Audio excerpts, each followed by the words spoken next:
Council. I'd like to call the meeting to order now, and I'll start by reading the First Nations land acknowledgement. As we gather today, I would like to acknowledge on behalf of Council and our community that we are meeting on the traditional territory of the Algonquin people. We would like to thank the Algonquin people and express our respect and support for their rich history, and we are extremely grateful for their many and continued displays of friendship. We also thank all the generations of people who have taken care of this land for thousands of years. We have a adoption of the agenda recommendation that Council of Committee agenda for Tuesday, April be approved as presented. I do have one amendment, and that would be to add 12.2.6, which is a volunteer proclamation. So with that change, could I have a mover to I'll move. adopt the agenda? Councillor Blank, and seconder, Councillor Olszewski. All in favor? And that's carried. Are there any disclosures of pecuniary interest? No, Okay, seeing none, we'll move on. And we do have a delegation today, and I'm pleased to welcome the members of the OPP. We have Pat DeSavio, I always say it wrong, Janet Fever, and Kathleen Ross here. So welcome, and we look forward to your presentation. So if you'd like to move up to the mic, I think that's probably the best thing.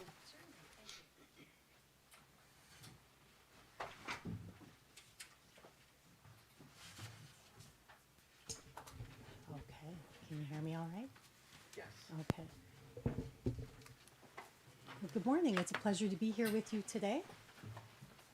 Thank you for the invitation. I understand some of you are new to your roles, so congratulations on your election in the fall. My name's Janet Fever. I'm a civilian with the Municipal Policing Bureau in the OPP. I'm pleased to introduce Sergeant Catherine Ross, one of my colleagues from Municipal Policing. We're both municipal policing specialists based out of Orillia. Today we're here to talk to you about the OPP billing model, the Community Safety and Policing Act, and to address any questions you may have. I've provided some handouts to you if you'd like to follow along, so we'd be on the second slide right now. It's just an overview of things we'd like to talk to you about today. We'll talk about the OPP service delivery, annual expenditures, the billing model used for cost recovery, some municipal policing costs for Madawaska Valley, as well as the CSPA, the Community Safety and Policing Act. If you have any questions as we go, I encourage you to speak up as we go, or I'm happy to take questions at the end as well. So, before we discuss cost recovery, it's important that we understand how the OPP provides services in Ontario. The OPP serves 14 million people, spanning across 1.1 million square kilometers of land and waterways. And the OPP provides municipal policing services on a cost recovery basis to 330 municipalities in Ontario. So it's a large organization. And I'd like to explain how we deliver policing services with such a large organization. Officers will often work in multiple locations in municipalities in one shift. It allows coordinating policing strategies. It also allows communities to engage and partner with various agencies outside of municipal boundaries. Detachments operate on an integrated service delivery model. This allows for flexibility, blending and sharing of resources to provide municipal policing services to both contract and non-contract municipalities to meet provincial policing responsibilities. With the implementation of GPS technology, dispatchers know the location of all logged-in units, and this ensures a more efficient response by deploying officers that are geographically closer to a call, and we call this closest to the call policy. The OPP tracks services provided using the Daily Activity Reporting System. We call it DAR, And this ensures municipalities are paying for policing services that are delivered within that municipality. It helps us sort out the work done in a detachment and sort it out by municipality.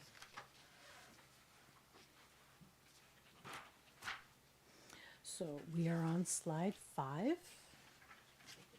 And it's a busy slide, which is why I gave you full page of the handout there instead of shrinking it down, because there's a lot here, but it's good information. And it provides a breakdown of the cost allocation for all services the OPP provides, both at the municipal as well as the provincial level. These figures are based on estimated costs for 2020 and 2021. So this pie chart, this donut, provides an illustration of how money is allocated to the services the OPP provides. It's a large budget, it's $1.2 billion. As we look to the right at the provincial and specialized responsibilities section, you see that 64% of OPP expenditures are allocated to mandated provincial responsibilities. This includes areas such as traffic safety, investigations, intelligence, and specialized response teams. Those are provincial responsibilities. On the other side, on the left-hand side, we see the municipal policing resources section. These are costs for municipal policing that are recovered from municipalities. These include frontline detachment staff, support positions that are required to meet service demands. This shows that the government needs to recover $412 million for policing services provided to municipalities provincially. So that's the big picture provincially. And as I mentioned, there's a lot on this slide. So if we turn the page, we can look at the provincial policing responsibilities a little more closely. On the provincial responsibility side, we see 64% of the OPP's total $1.2 billion budget is covered by the provincial government. That's $778 million. These services are provided to municipalities that the OPP police, and there is no cost recovery from municipalities for these provincial services. These services include traffic safety, investigations, intelligence, specialized response teams such as True Earth Search and Rescue, and auxiliary, community safety, indigenous policing, as well as unincorporated territories.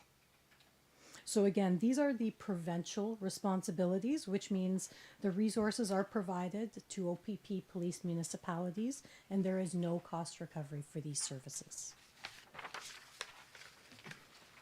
If we turn the page and look at the other side of the pie chart, we see that 34%, or $412 million, is the estimated total cost recovery for providing municipal policing services to all of the municipalities that the OPP polices.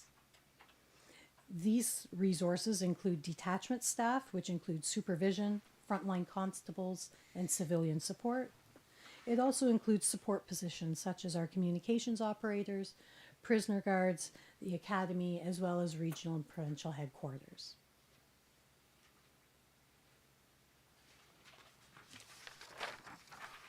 So that's just a quick breakdown. If we turn the page to slide 8, we can look at the cost recovery under the OPP billing model. So this slide, this pyramid, shows the total 2023 estimated cost recovery under the billing model. The pyramid shows the breakdown of the $417 million that the OPP recovers from municipalities for the provincial government. So that figure is different than the figure on the previous slides due to the changes in the years. So these are 2023 estimates.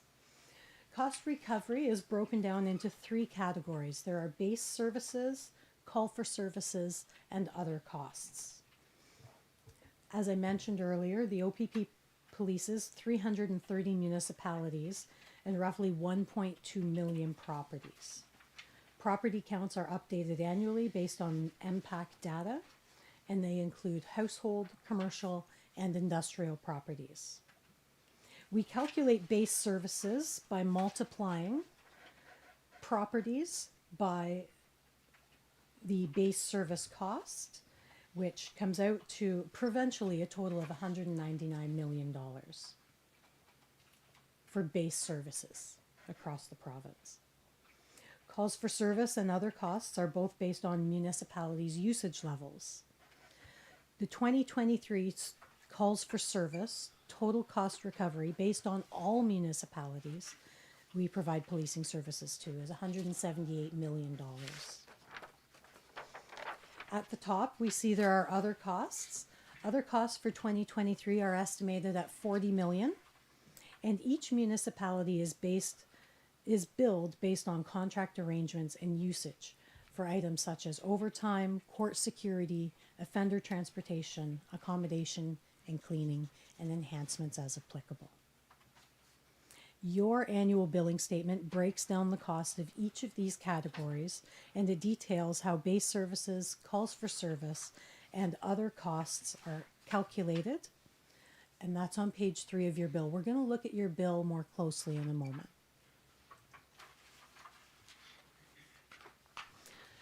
First, I thought it would be nice to look at base services, call for services, and other additional costs a little more. This is on slide 9.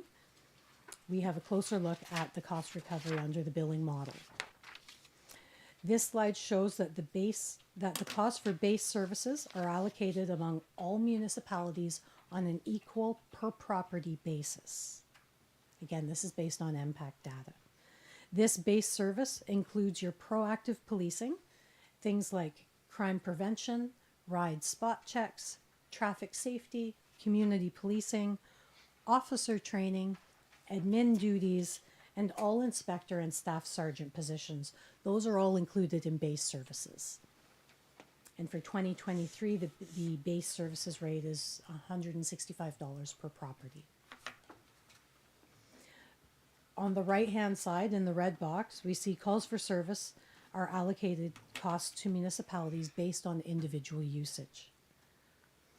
These costs are related to reactive policing services. So when someone picks up the phone and calls for service to report something, and the police attend to investigate, whether it's a break and enter, a mischief, assault, missing person, well-being checks, provide assistance. So those reactive calls for service are, we recover the costs for those. Municipalities are billed on the actual number and type of calls received.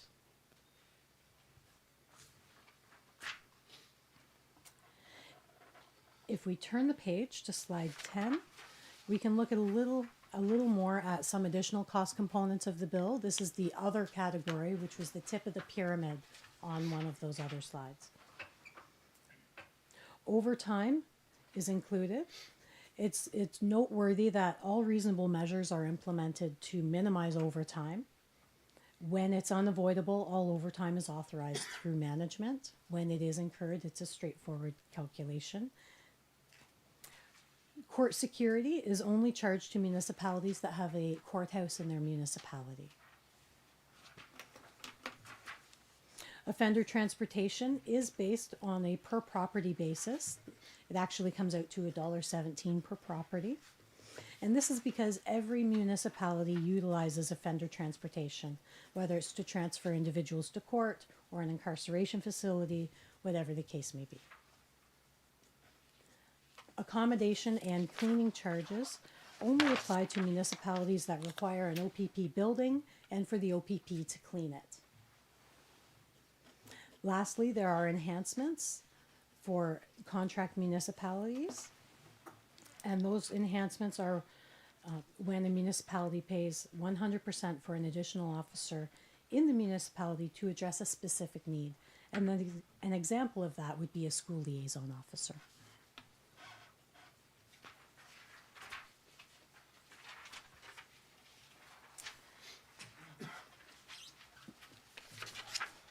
On slide 11, the year-end adjustment. The municipality's estimated bills are reconciled after the year of service is complete. So there is a lag. So for example, in 2023, you received the bill in September of 22, and it include reconciled costs for all of 2021. Additional charges or rebates are applied to the 2023 bill. So on page 13, we have a look at a page from the Madawaska Valley's actual billing statement for 2013. You can see there is the breakdown in costs for services that we discussed earlier. Base services, I've put an orange circle around. Calls for service are in red, and other costs are in blue. Madawaska Valley has been billed for 3,400 properties. Multiplied by that base service cost I mentioned earlier of $165 per property, it comes to $563,000. Under the calls for service area in the red box, Madawaska Valley's percentage of the provincial total is $254,000.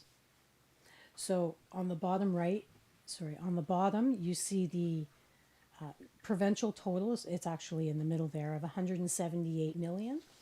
Madawaska's Valley's percentage of that is 0.1427 of the provincial total. That's how your calls for service is calculated.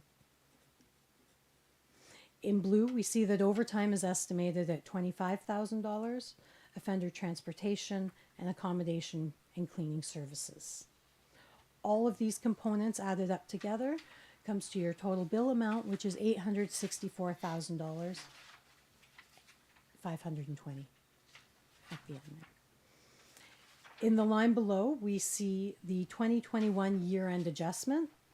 The 2021 year-end adjustment accounts for the difference between the amount billed as well as the estimated cost that I mentioned earlier. Most significant year-end adjustments result from actual versus estimated municipal payments for overtime, contract enhancements, and court security. So there's a lot of information packed into this slide here. I would like to point out your actual bill is, it includes approximately 12 or 13 pages, and it includes some really great notes that help explain each of these categories in greater detail.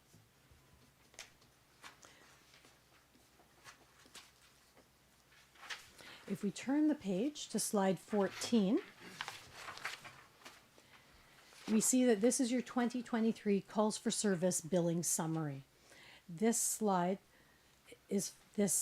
chart is found on page 5 of your billing statement. As you can see, all billable calls for service are classified into 9 separate working groups, and each work group has a separate average time standard, which is adjusted annually.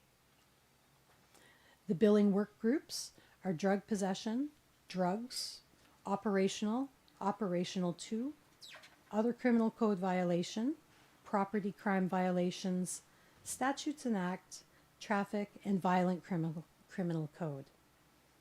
Each year is calls for each year are broken down for each 4 years. You see in the chart there from 18, 19, 20, and 21. You can see how many calls Madawaska Valley had for each category and how much time has been allocated to respond to these calls. At the bottom right, you can see the total calls for service at the provincial level. Total cost recovery is $178 million.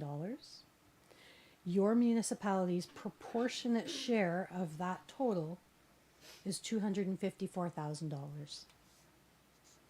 And as mentioned before, that's 0.1427 of the provincial total.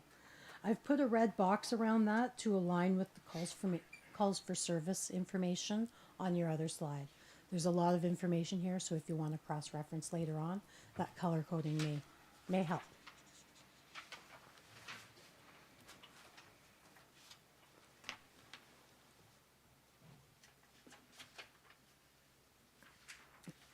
If we look at slide 15, we see the 9-year cost overview for Madawaska Valley.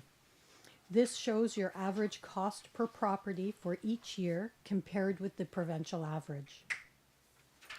This shows that costs have gone down over the past 5 years from $285 per property to $254 per property.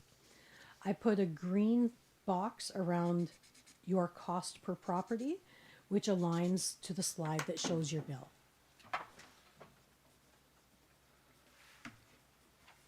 So you can see from this slide that Madawaska Valley continues to have costs per property that are below the OPP average.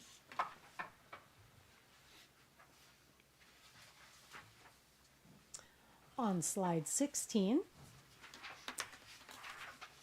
you see how Madawaska Valley compares in terms of policing costs to other municipalities policed by the Killaloe Detachment.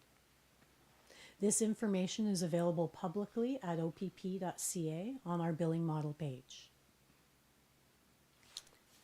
That page also includes a number of resources that you may find helpful. Sorry, I just want to clarify. So that's the link on the bottom of page 15, The, cost comparison chart. that is available on the website Okay. as well, Thank yes. In both slide 15 and 16. Okay, thank you.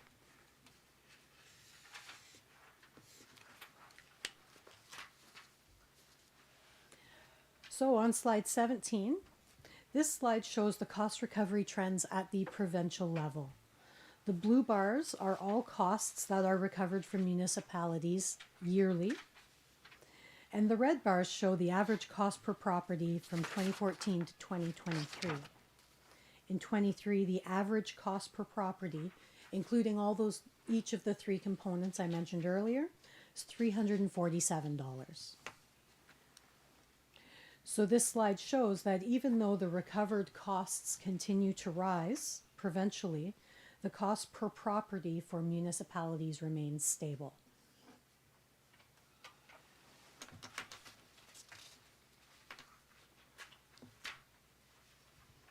Now I'd just like to make a few comments about the new Policing Act, the Community Safety and Policing Act, CSPA. When it comes into effect, it will repeal and replace the current Police Services Act, and it will eliminate the distinction between Section 10 and 5.1 contracts. Madawaska Valley is a 5.1 municipality, meaning you don't pay for extra enhancements. All municipalities, when this legislation comes into effect, all municipalities will have the option to consider agreements for enhanced or additional services.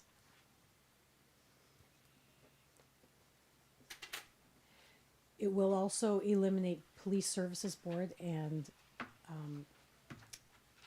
the other boards, and it will implement the OPP detachment boards.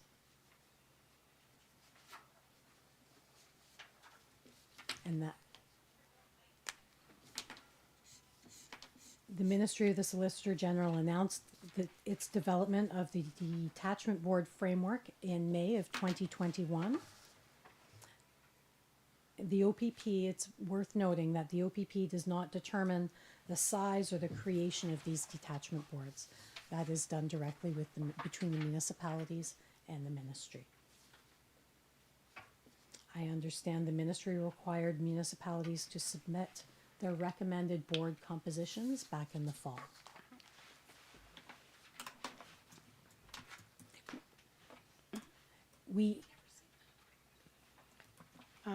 Yeah, I can bring it before you. It was brought before. I'm not sure. I'll double check. Yeah. So it's worth noting that the OPP eagerly awaits word from the ministry on developments with the CSPA. I know you eagerly await information as well. The OPP does not anticipate any changes to the billing model due to the implementation of the CSPA. So while I cannot tell you exactly when it will come into effect, I can tell you that we don't anticipate billing changes as a result of that.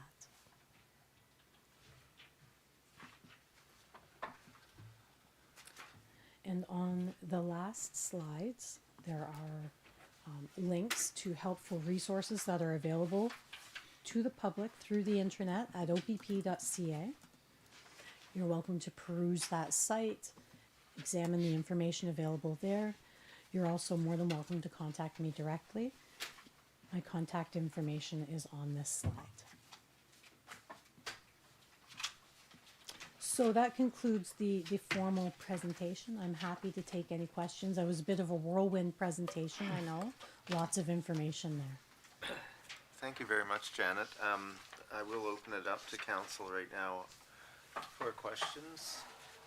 Anyone have any? Just give us a second. Okay, yeah, Yeah, there's give a us a lot of second. information to wade through. yeah. Yeah.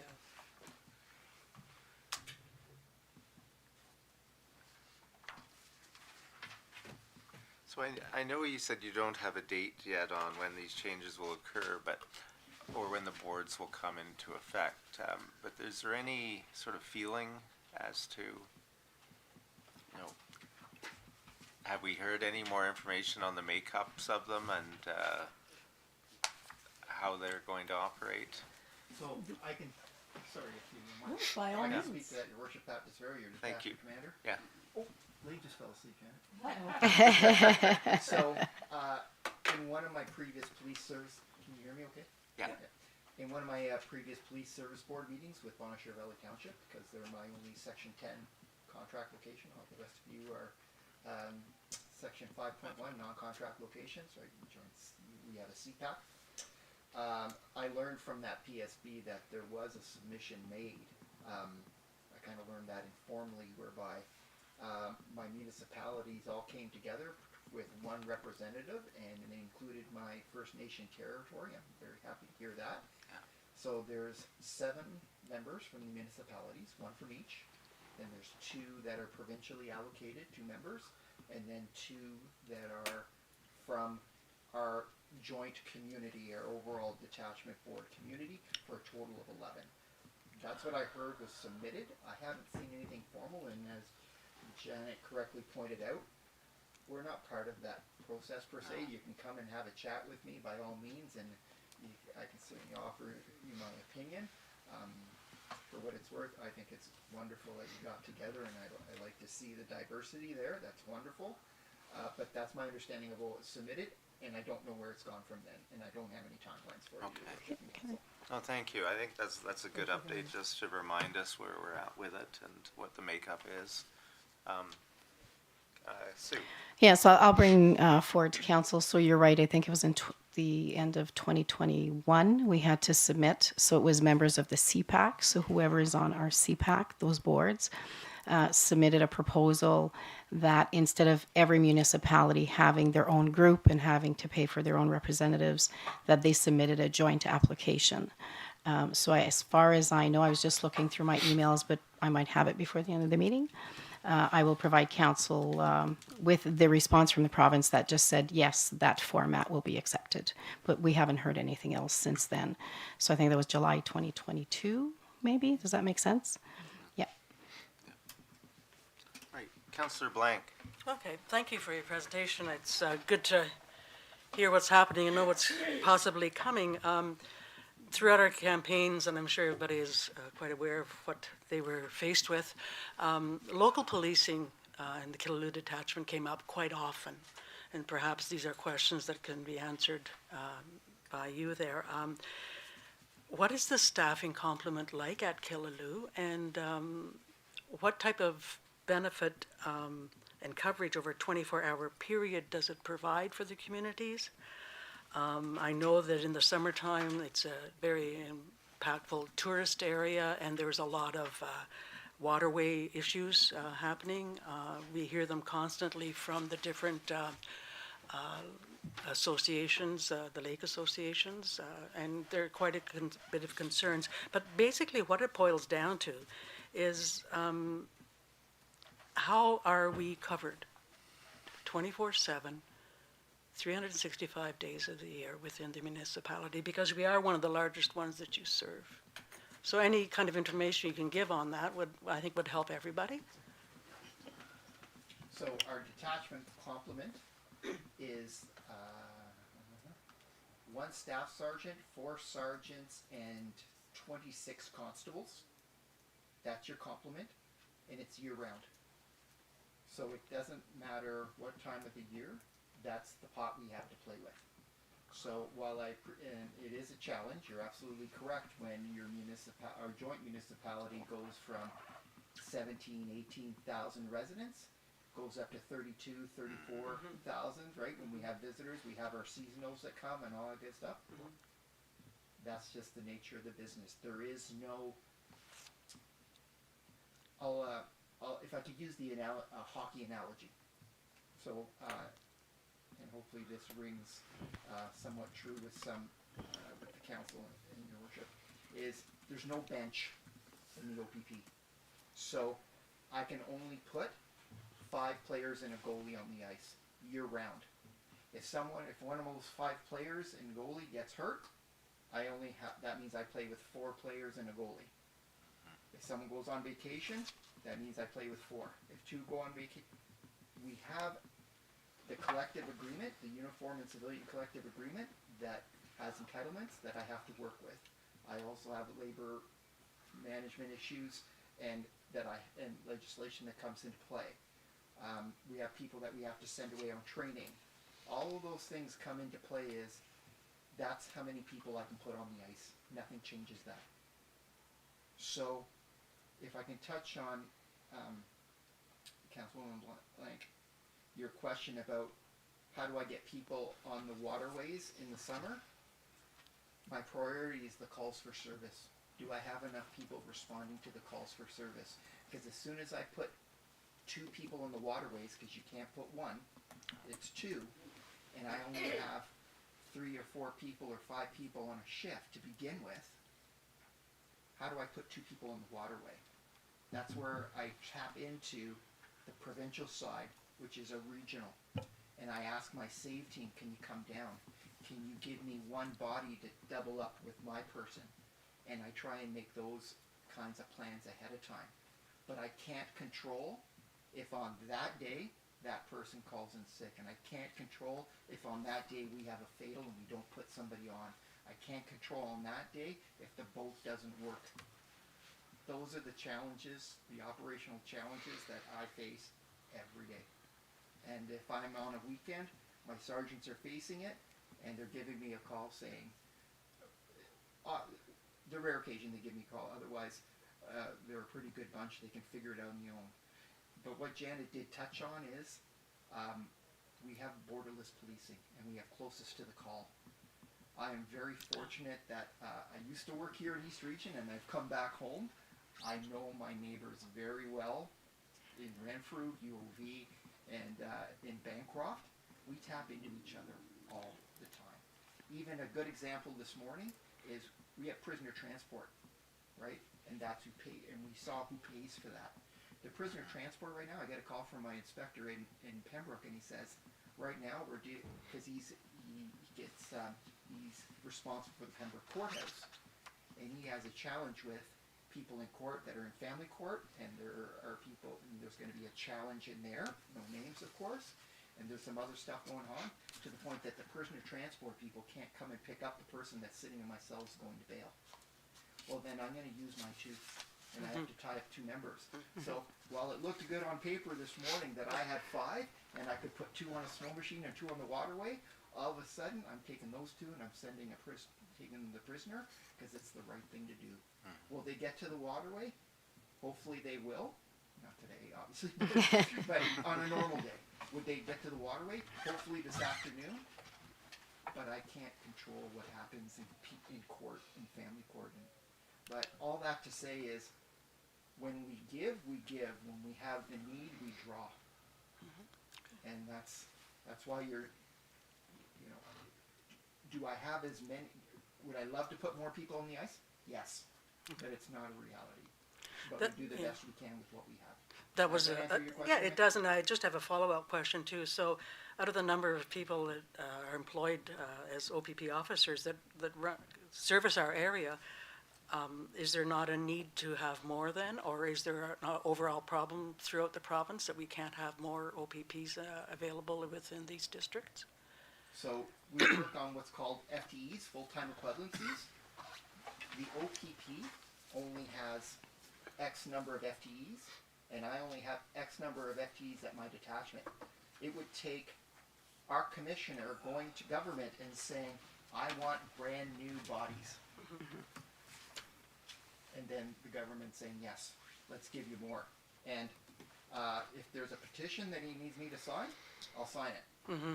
No problems there. Right. But it's not as simple as just hiring.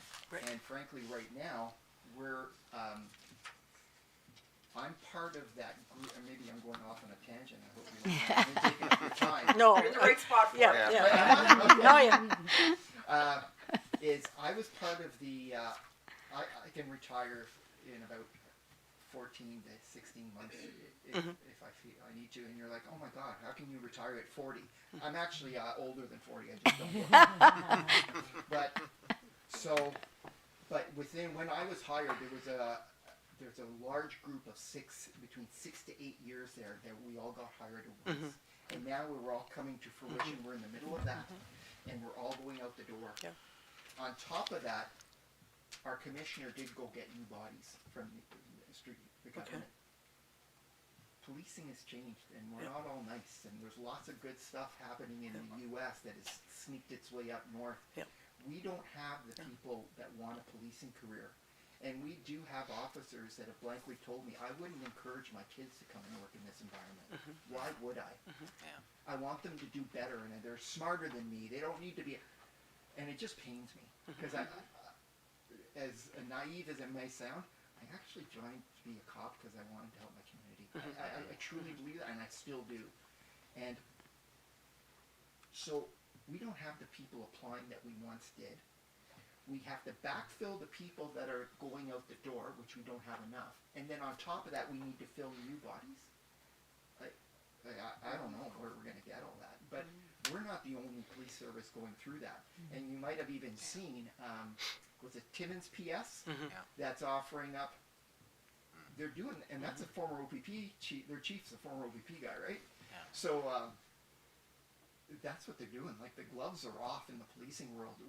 It used to be where you don't, because we're just going to get officers that hop from one police service to another, and right? We don't want that. We want you to come and be this. We want this to be your family, and we want you to stay.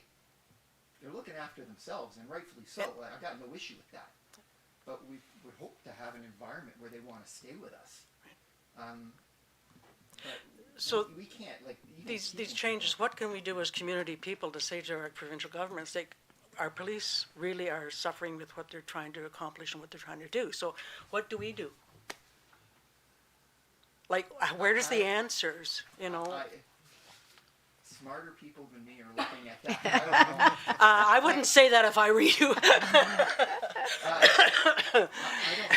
Like, Yeah. how do you make people apply? And then I struggle with, is that the people you want? Yeah. Where you're forcing them to apply into, and I don't like to refer to policing as a career. I'm one of those weirdos that think it's a profession. I think you get into it for all the right reasons. It's not just about the paycheck. So I don't have the right answer. Good. Well, I'm hoping somebody does, and I appreciate all you do, and I support all the police and all the different agencies. Well, And I it's appreciate that. Thank you. it's a thankless job, but thank God we do have you. And if we can do anything as a community to make things better, absolutely. Thank Well, you. I appreciate that very much. Thank you. And we are looking at ways to make things more efficient. And in all truthfulness, like if you cut me open, I don't bleed the blue and gold for the OPP, but I do believe, truthfully, that it's a wonderful organization, and I'm saying that without bias. It's doing a lot of good things. Like even as you look at me right now, like the body-worn camera I'm wearing right now, those are efficiencies that where I can record a statement now, take pictures of the scene, download it, get it all done. you know, that's time savings for our officers so that they can go spend more time and be proactive in your community. However, we're playing catch up. A domestic before used to take me an hour and a half, 2 hours. Now it takes me an entire shift. And more so in your community, we've seen mental health, you know, and that's something I'm coming back to my municipalities with. You asked a very good question, and I'm going to give you the answer. If I'm going to give you a black and white answer, it's community safety and well-being plans. It's not just a document you get done. The whole purpose that the Ontario government came out with that was to say to municipalities, the best entity to look after municipalities is the municipality itself. You're the leaders. You got elected.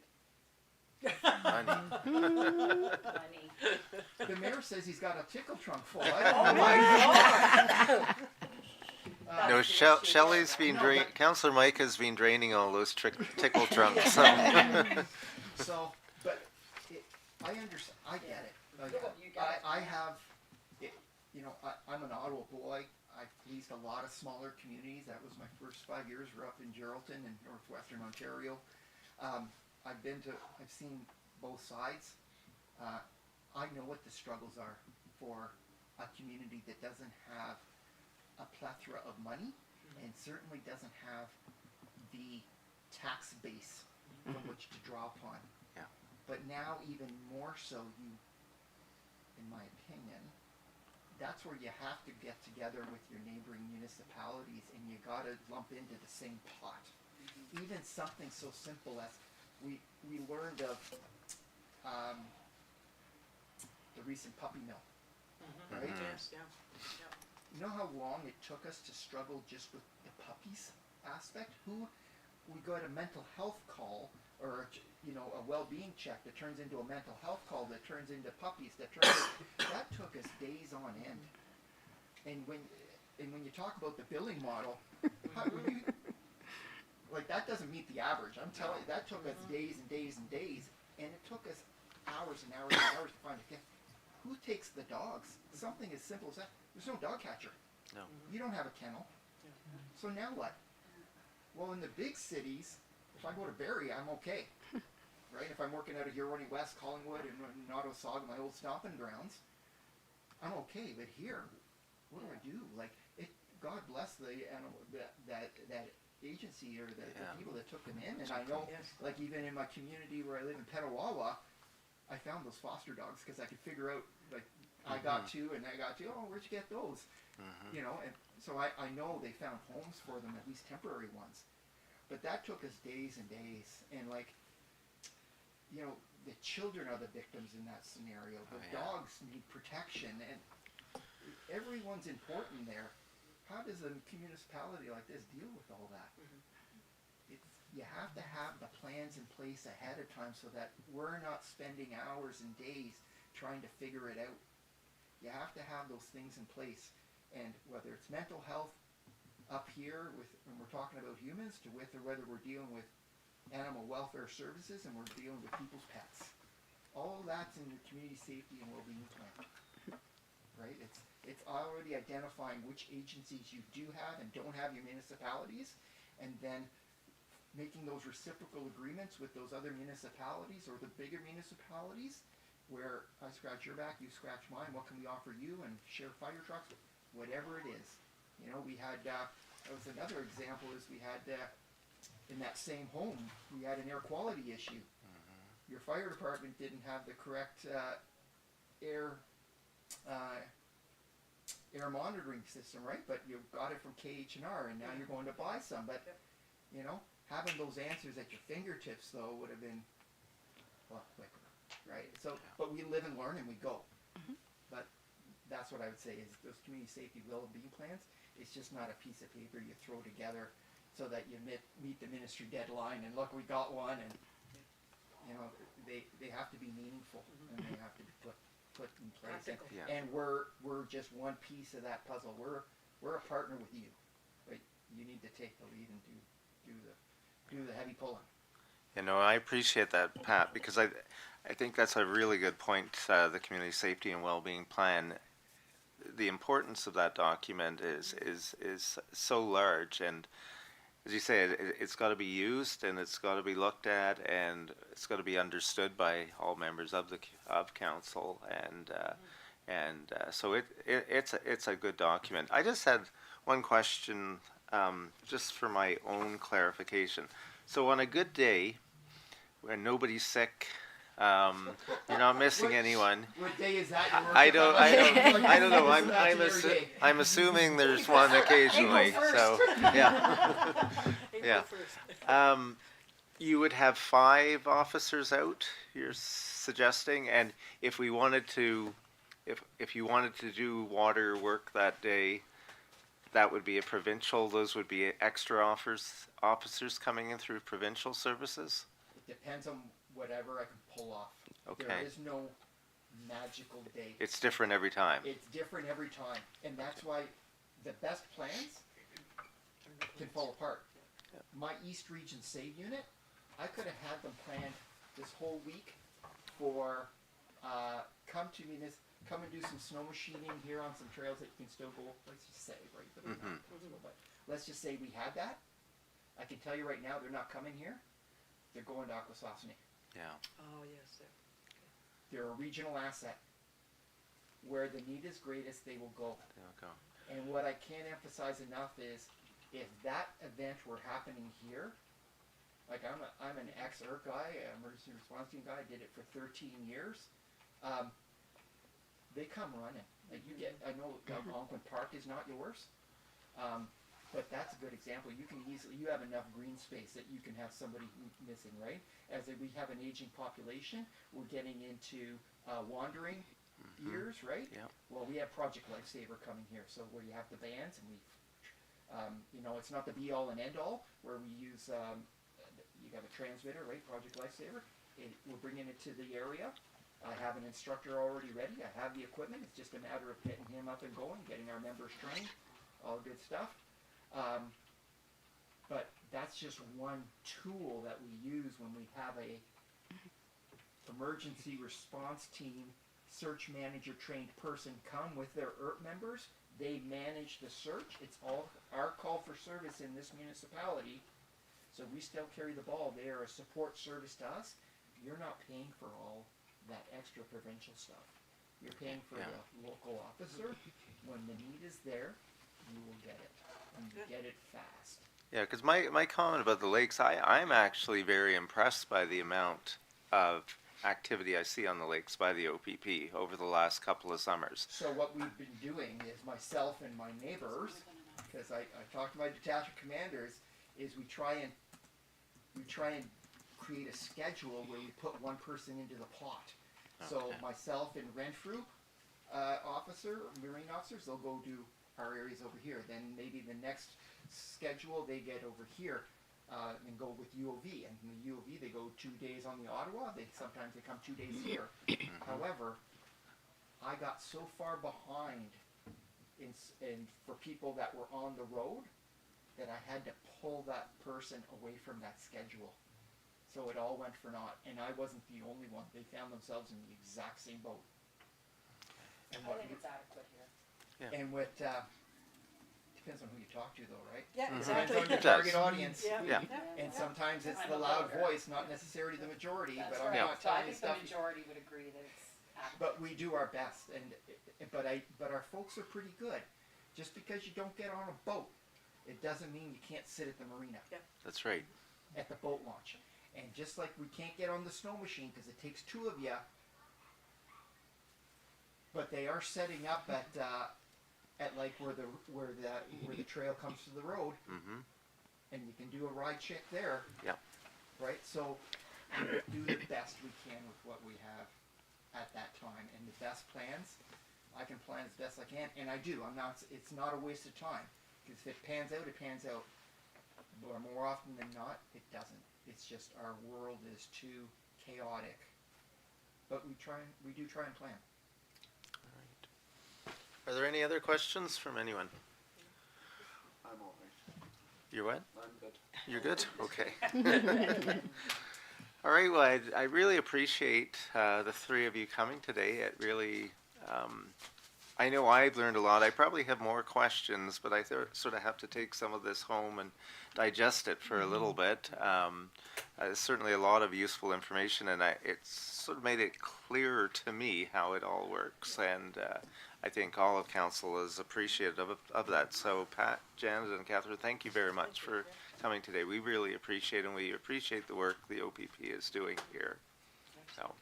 And if I may, through the chair, thank you for the short notice as well, because it was a request last week, and I was, very pleased that you were able to accommodate for the next meeting, so You say jump, I ask how high. I know. You know that's our relationship. It is, and I appreciate it every time. Thank Your you. worship, thanks, and council, thanks for having us, I appreciate it, and a special thanks to Janet and Catherine, because I head off on vacation tomorrow, I had a 10-day cruise. You can't go. Yeah. Yeah. So, and then they have busy schedules as well, so I wanted to get this done, so I actually thank you for letting us come so quickly. No problem. I appreciate it. You did. One of the questions that usually come up is when you had that 9 breakdown of subject areas, you're like, well, what's operational 1, what's operational I didn't 2? Two, yeah. I saw it here, And yeah. Janet will have that, and if not, I can certainly get that to you. You can see the breakdown of all the calls for service that fall under operational 1, operational 2, and drugs and all that stuff. That would be appreciated. Yeah. Okay, so I Thank can you. share that with you, Sue, or I will. maybe Janet can. And again, I appreciate so much you coming, and I think it's good to have a relationship to meet with you once in a, every so often. And with this being a new council, it's certainly nice to see all 3 of you here. So thank you. Worship, anytime, like, if I can, I'll drop what I'm doing and I'll come. By all means. It sounds great. Thanks very much. Our All pleasure, right. thank you. you. Those 9 working groups, there is an explanation of those on the actual bill that you received. Okay, perfect. There are maybe 4 or 5 pages dedicated to that. Oh, they had a detailed summary then? They do, yes. Okay, it's in your detailed Yeah, summary. I didn't yeah. realize that you get it It's in the broken other down. report. Okay. And as I mentioned, there are lots of resources available on opp.ca. I printed off a couple that might be helpful. I didn't print off one for everyone, but if I leave it with Perfect. with you here, Sue. then I can make some copies, sure. wonderful. Thank you. Thank you very much for having us. Thank today. you. Have a good holiday. Yes, enjoy. You're missing the big storm. Yeah. Well, it's actually gonna If I may cost through me the chair. because I just spoke to my bride on my drive here and I'm like, weather coming, do you wanna like bolt right after school Yes. today kind of deal and get going and we'll just Yeah. buy in a hotel room, it's probably safer. I right? did, I Yeah. did, yeah. Yep. 'Cause It's just gonna- I don't have the it's mayor's right there tickle trunk between full of money, like No. like we spent what we could on the vacation. Do you want to call for a break through the chair? What's that? Would you call for a break Then through we the put chair? dress up, right? Okay. We'll have a good vacation. Thank you very much. Thank you very much. Safe travels. It's 11 o'clock now. Maybe we'll have a short 5-minute break. That would be great. Yeah, okay. Thank you. So could I have a mover? Councillor Olszewski, seconded by Councillor Micah. All in favor? Carried. So back at 5 after.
All right, I'd like to call a meeting back to order. We're moving into council and committee portion of the agenda, and our first committee is Operations, Road, and Waste Management, so I'll hand the gavel over to Councillor Micah. Still gathering papers, sorry.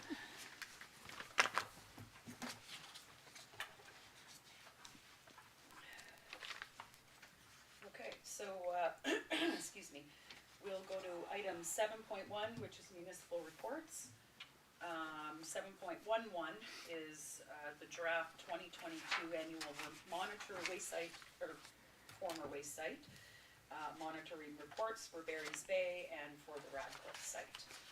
So, Hillary, if you'd like to speak to that. Through you, Chair. Good morning, all. So the last two annual reports, Birds Bay and Radcliffe, they are due April 30th. So I reviewed them in entirety, read them. There was one typo that's fixed, and I don't see no issues with these, and we can send them off to MECP. Okay, so on each of Barry's Bay and Radcliffe Hillary, was there anything identified in the report that No. you have any concerns with? We're on track with, Actually, under 6.0, that's where I go on the conclusions and recommendations, and they're very solid recommendations. We're reducing monitoring as we're going along. I see no issues whatsoever. I noted that as well, so I just wanted to make sure that nothing jumped out to you, because we get these every year, so once you read them 3, 4, 5, 6, 7, 10 years in a row, things jump out quickly. It's only getting better. It's getting better, yeah, that's what I took from it as well, so I'm glad to hear that. Okay, great, so any questions from anybody regarding the reports? I just had through the chair, just clarification. So are we okay to just accept the recommendation with the report, or do we have to include that you approve all recommendations within? You mean a cover letter? Yep. No, because we had a cover letter the last 3 years, and they haven't read them from 2 years ago yet. Okay, so You I'm know, just we're going back behind. from previous Yeah. recommendations that we always include a cover letter. So I'm just So, wondering what yeah, Pinchin we're had trying to suggested. clear out the recommendations from, I believe they're still in 2021. They haven't been researched by MECP. They're behind too, I guess, with COVID. Okay, So we're waiting for that confirmation, and then we're at least 2 years. We haven't had nothing from MECP on the annual reports. So we're behind. They are behind. So are you okay then? well, I just want to ask, so through the chair, so can we ask Pinchin to follow up so we have documentation that we still haven't received any response from those from 2021? I could. Okay. If that's request okay that. through the chair, just to follow up? Will do. Thank you. So do we need to amend the recommendation? No. Recommendation's fine as stands? Okay, so I'll read the recommendation if there's no more question, or do you want to read the recommendation? Oh, I can if you want, through the chair, that the 2022 annual monitoring reports for the Barry's Bay Waste Disposal Site and Radcliffe Waste Disposal Site is accepted as presented. I'll move.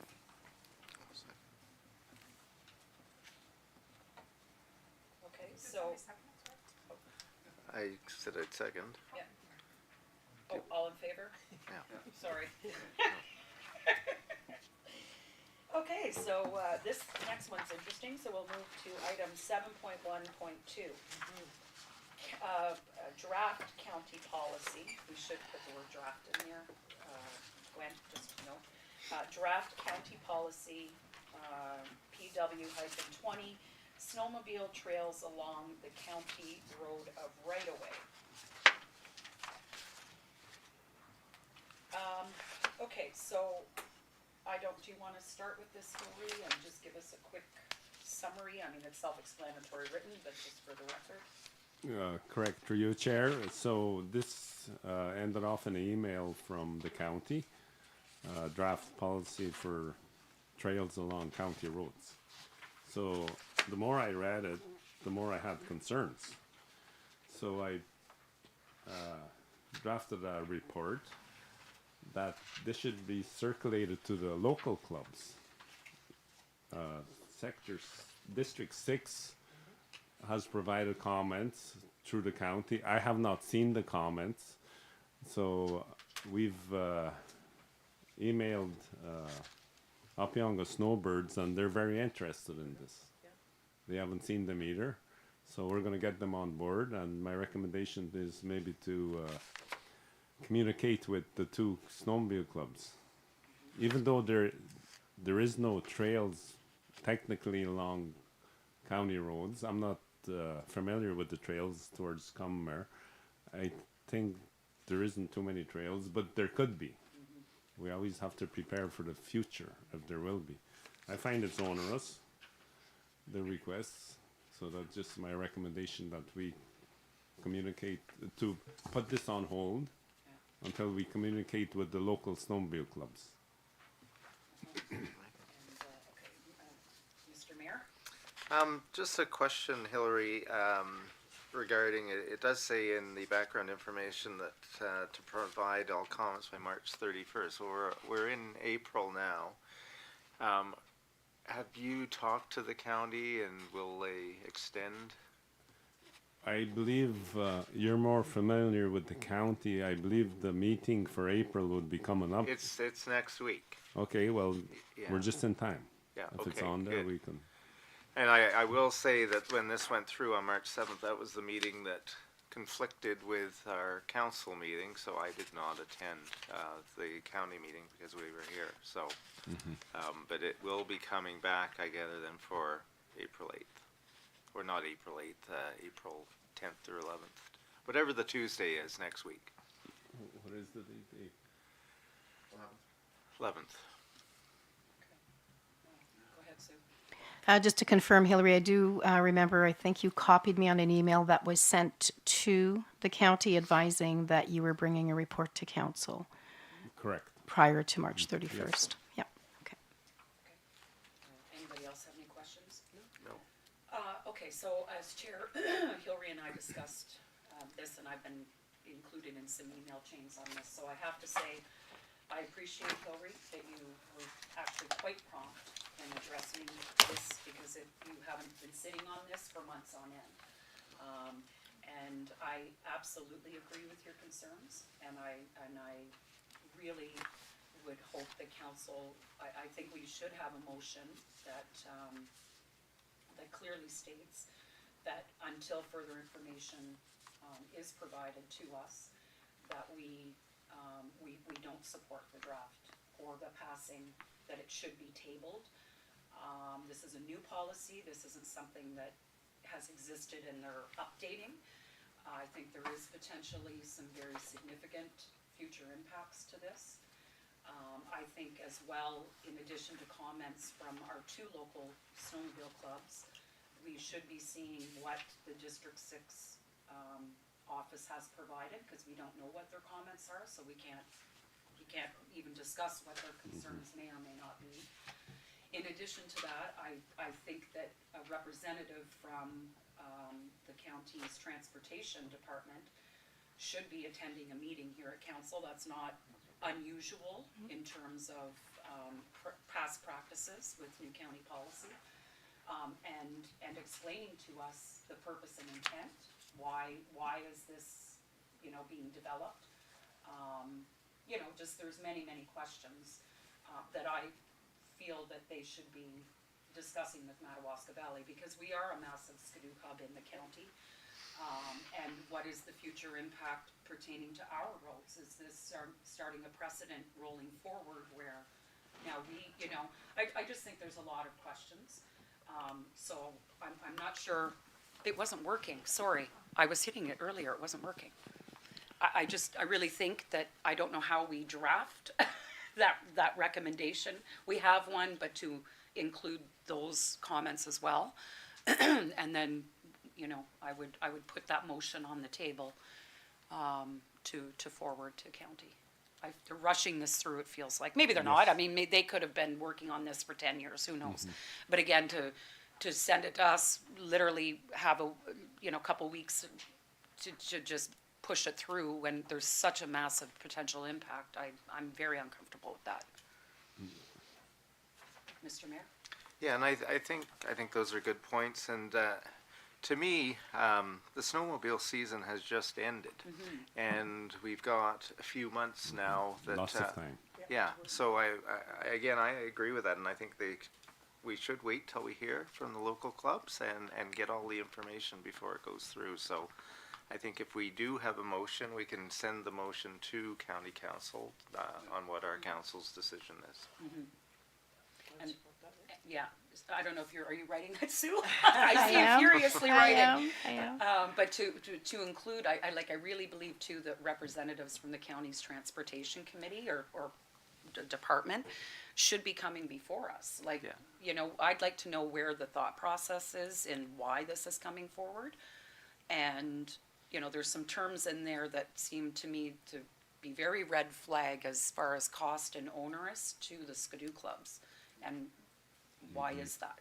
You know, and then again too, how does it impact us? Because I don't see it. I'm looking at our road system and I'm, you know, thinking of all the various trails throughout the county that lead here, because it does. And then you're going into the wrap tour around the park and it's the main thoroughfare to Northern Ontario. So I'm very concerned. Yeah. So if Sue.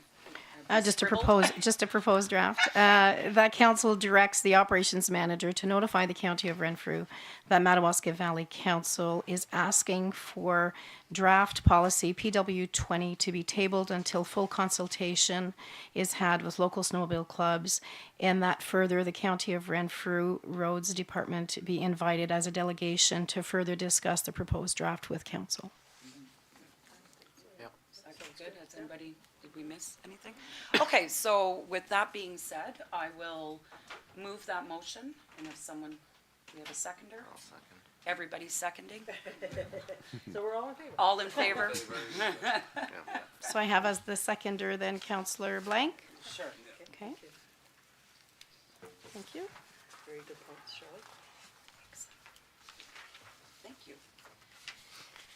Okay, so with that being said, we'll move on to item 7.1.3, recycling program updates. We have a recommendation to receive the updates as information, but if, Hillary, would you like to speak? With new Sue. members of council, I think might be not up to speed on maybe what's happening with the changes to the recycling blue box in Ontario. Actually, this is Sue's report. So if I may, through the chair, I just brought this as an update to advise that because the Continuous Improvement Fund, the CIF Blue Box transition is something that should be top of mind for council, and because this is a new council, I have asked Jessica Landry, who is a project manager, to make a council presentation on May 2nd, 2023. So I have included some recent legislative proposed changes as it pertains to the blue box transition, the promotion and education of visible fees for tires, as well as new recycling fee on pop cans for your perusal. If you have anything on those matters that you'd like clarification on, we can bring those at that point. But this was more for your information so that you have the opportunity to look into the CIF proposed program. I have included what is on the website as it pertains to the fact that we did say we would be transitioning at the last day, which is December 31st, 2025, meaning that we are fully transitioned January 1st, 2026.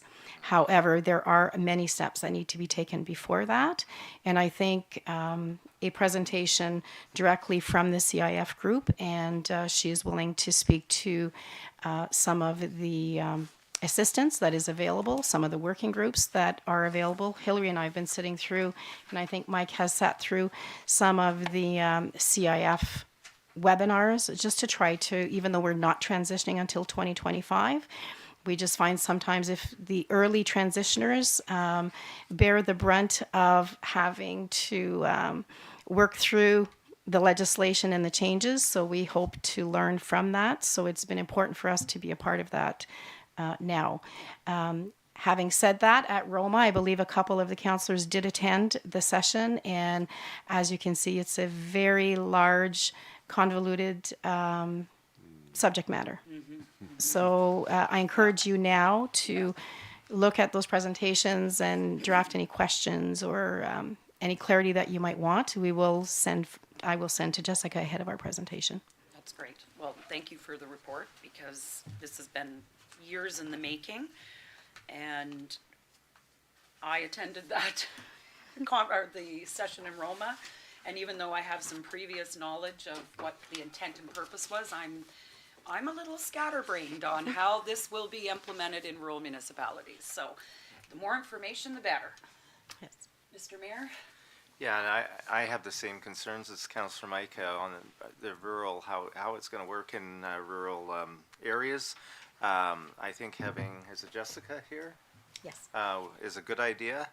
And I hope we can give her more than the 15-minute delegation time, because I think there's a lot of information that needs to be looked at. And I don't think anyone is 100% clear on where this is all going. I think even the people proposing the legislation aren't clear on it. So it will be good to talk to her. Yeah, and I concur with your comment, and through the chair, the intent of the May 2nd is to bring the information. I think you'll find that it will warrant a special council meeting at some point, which is specific to that. The treasurer has been involved as well and sitting in on some of the webinars, because it will involve the treasury as well. For sure. So, That's great. I like that. That's a good first start. And I agree, it will require probably more than one special counsel over the course of the next couple of years. Okay, so I'll just read the recommendation then, and thank you for that, Sue. So the recommendation is that council receive the recycling program updates as information. I'll move that. we don't need a Doesn't- recommendation. Oh, we don't? Okay, Don't so need a there you go. resolution. Thank you. So there is no correspondence and information, unless there's anything to be added, none. And is there any unfinished business? Being none, okay. I shall pass me the gavel. the gravel over. The gravel. Catch, Joseph. All right, our next section is operations, wastewater, and facilities. So I'll hand the gavel to Councillor Olszewski. Thank you very much. All right, so section 8.1 municipal reports, 8.11.1, sorry. Barry's Bay wastewater system annual report, reporting period of January 1st to December 31st, 2022. We have the folks from Aqua here to present that report. Fire away. Good morning, everyone. As introduced, this report is from the 2022 operating year. It was due to the ministry's district office on March 31st. Of course, it was received ahead of time on March 10th. New this year, for those that have read our reports in the past, our template has changed. So it's stated at the bottom that normally we report on the facilities ECA, which is listed as 2702-7TKNBE. New this year, we've started to add the requirements of our consolidated linear infrastructure ECA, and that's for the collection system here in Barry's Bay. So that one is 193-W601. So there's a little bit more meat in this report, I guess, this year.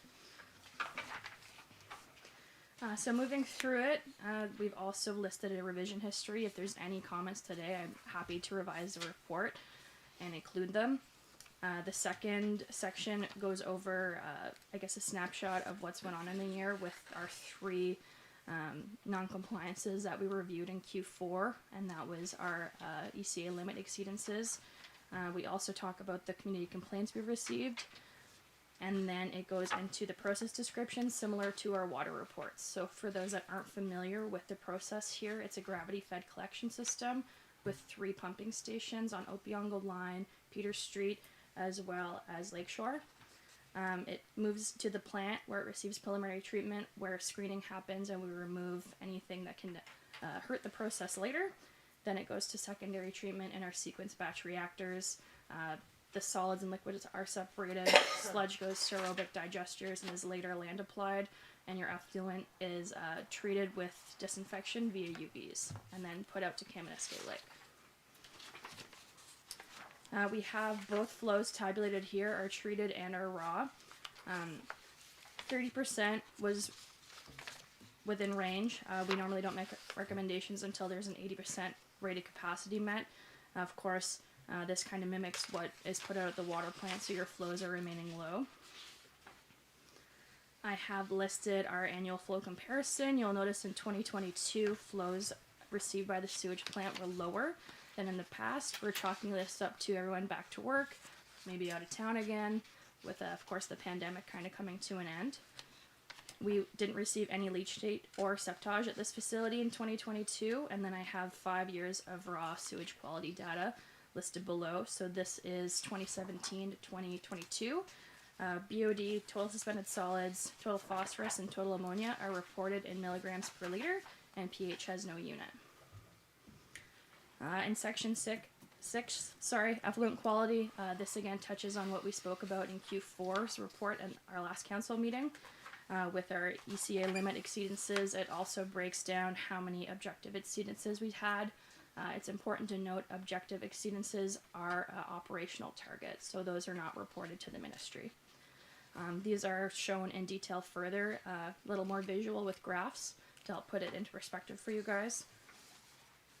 This also talks about the quarterly reporting we do on behalf of you guys with the federal government through Weezer. So it's CBOD and TSS and FLOW. I'm using a little bit of acronyms, so stop me if you guys have any questions on which those are. So that's reported quarterly. And then we list, as required in the ECA, any effluent quality assurance and control measures taken. So the states that were following the ministry sampling procedures, F10-1. It also states that we're using an accredited laboratory with the Canadian Association for Laboratory Accreditation, and that, of course, is SGS Laboratories in Lakefield. We also state additional Aqua equipment used, which is our process data management system, as well as our work order management system known as Maximo, and any additional trending that we may use, like Aqua's Outpost or Wonderware. This is where our objective and limit exceedances are graphed for you guys. I'm assuming we're going to have some questions come up here just based on the spikes. Of course, stuff in October is from those ECA limits that we discussed in Q4. You can see that on our total suspended solids as well as total phosphorus and our E. coli. pH remained within range as well as CBOD5. With the Barry's Bay sewage plant, we're also required to take acute lethality samples on a quarterly basis. These are measured as a pass or fail with a 50% threshold. So 0 normally looks like it's a bad mark, but it's great in this case. It means we passed with flying colors. New is reporting of any deviations of the monitoring schedule. This would be like if we were going to sample on a Tuesday and there was a stat holiday, so it got moved to Wednesday. It's not as specific for Barry's Bay as it's not detailed enough in the ECA, but it will be coming, so we're just being proactive about that. With the operational issues, earlier in the year we were experiencing our chemical line freezing, and that was seen in January and February, especially with our PAS 8 line freezing. Your phosphorus residual was higher, and that's what that spike was in February. So with the PAS 8 frozen, it limits how much chemical is dosed, and it limits how much phosphorus can be removed. We talk about, again, in detail, the ECA limits that were experienced in October and the steps taken. This was mimicked in our letter that we sent to the ministry when we were addressing that non-compliance. So the same action items listed here were what was originally sent to the ministry. And that's, of course, detailed in the summary table on page 12 with what the limit was and what our actual value was going out for that monthly average. Section 8.1 is our effluent quality non-compliance summary. This is stating all the objective exceedances that were previously mentioned in section 6 and corrective actions taken. So again, just reiterating, I know it looks like a lot, but these are not reportable. It's an operational target that in-house we're trying to maintain. So you'll notice a lot of times the corrective actions taken are to increase the aeration time in order to limit, or I guess reduce our total ammonia, increasing our coagulant to lower our total phosphorus, or of course thawing the line. In October is when we began to add our Vitasim nitrifiers and ammonia assimilators to help kind of encourage the plant to swing back around for us. Whenever we have room, we do increase our wasting from the SBR to limit the total solids. We've also, of course, kept up a practice of cleaning our UV sleeves and making sure the disinfection can occur. And that takes us to 8.2 for a summary of any bypasses, overflows, or diversion of spills of sewage. These are tabulated in Appendix B in further detail, but we did not experience any in 2022, so all those summary tables will state that. Same with 8.3, and then 9 is when we talk about maintenance. This is kind of Ashley's wheelhouse with capital expenses. I list some work orders as to what went on in the plant, including replacing chemical lines, cleaning and inspecting the tanks, replacing a thermostat on the generator, replacing UV ballasts and pumps at pumping stations, as well as the emergency repairs of purchasing the Vitasim ammonia assimilators and Vitasim nitrifiers. We also purchased odor control units that address some of our odor complaints that we received last year that are detailed further in the community complaints section. I list what flow meter calibrations occurred. This is new this year with any authorized alterations to the collection system, which of course there were none, and any notice of modifications to the sewage plant, which of course there were none. You'll notice this year with sludge generation, it was down compared to previous years in 2021. We're kind of on par with 2019 and 2020 numbers once again. I have a summary of where the sludge was either land applied or stored with GFL. That's our contractor that takes care of that.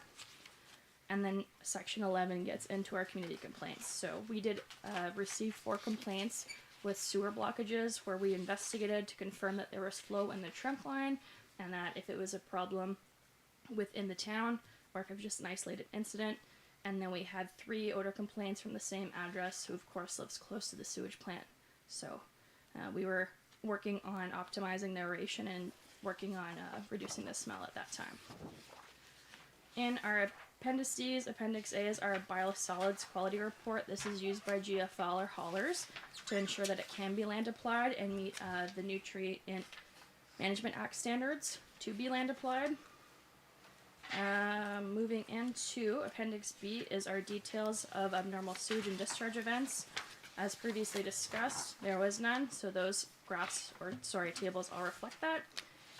New this year is listing what is required per ECA and what section in our report meets that. So the first section of the table states what's met with our facilities ECA, and the second states what's met with our collection system ECA.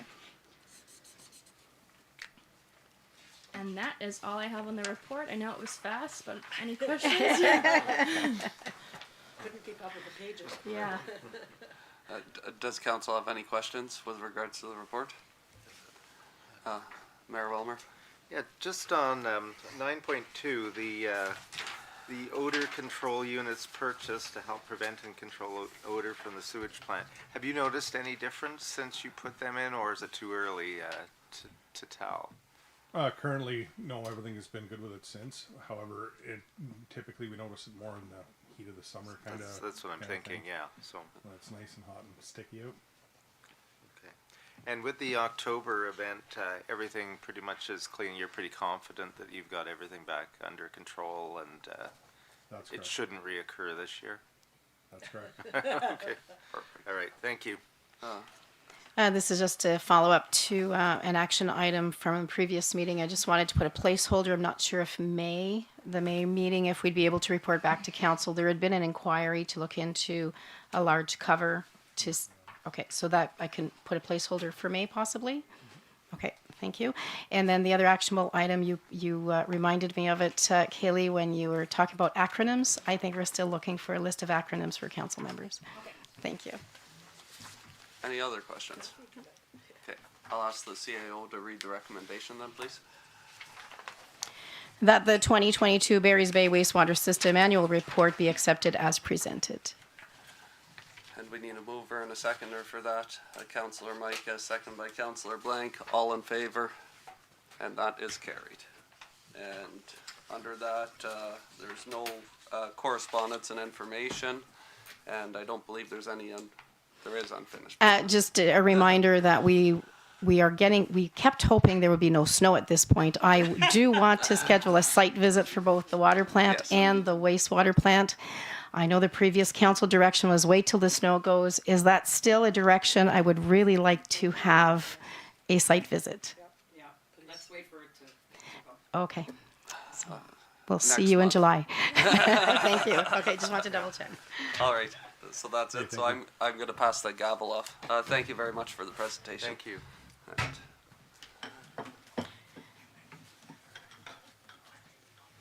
Just wanted to ask if we could move planning, because we have, if we could do planning prior to doing fire. Right, I'm just going to ask if we can change the order of our agenda a little bit. We can come back to fire protection and recreation, but wondering if we could move ahead to planning, because we do have some visitors here, and I would ask Luke to come forward. And so we will go to the first item in planning, which is the King's Landing subdivision report, starting on page 87 of your package. Okay, thank you, Council. And if it's okay with Council, I'm doing this a little bit different. We have Mr. Anthony Homick, who is the agent for this application from JP2G Consultants. He might appear on the screen and do a short presentation. We also have Mr. Mark Wilson here in attendance, and if it's okay with Mr. Wilson, if it's okay with Council, if he's able to, would you like to join me at the table? Sure. Does that work for Council? That's great, yeah. Okay. As long as everyone else is comfortable, yeah. Nice to meet you. All right. So, yeah, in the council package, I put together a report for which outlines some pertinent information, and where we're at is in this process is establishing municipal conditions for what's called the draft approval for this plan of subdivision. So I think, and as I said in the report, this project and the application was filed with the previous council, and the statutory public meeting was held also with the previous council. So this council missed a couple milestones in this project, but don't fret, we still have lots of conversations and discussions moving forward. But if it's okay, then I think Mr. Homick, he can give a presentation, if that's okay with you, Anthony, if you're ready to roll and you can hear us and all that good stuff. Absolutely. Can you hear me okay, Luke? We got you loud and clear. So, yeah. If you're ready, willing, and able, you can provide some overview. Perfect. And Gwen, I might need your permission to share my screen. Thanks for joining us. You're good to go. Perfect.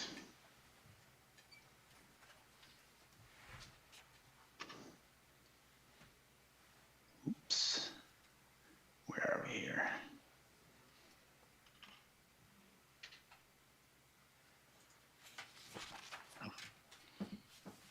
Okay, that looks looks good for everyone. No, we can't see yours. Huh. Okay.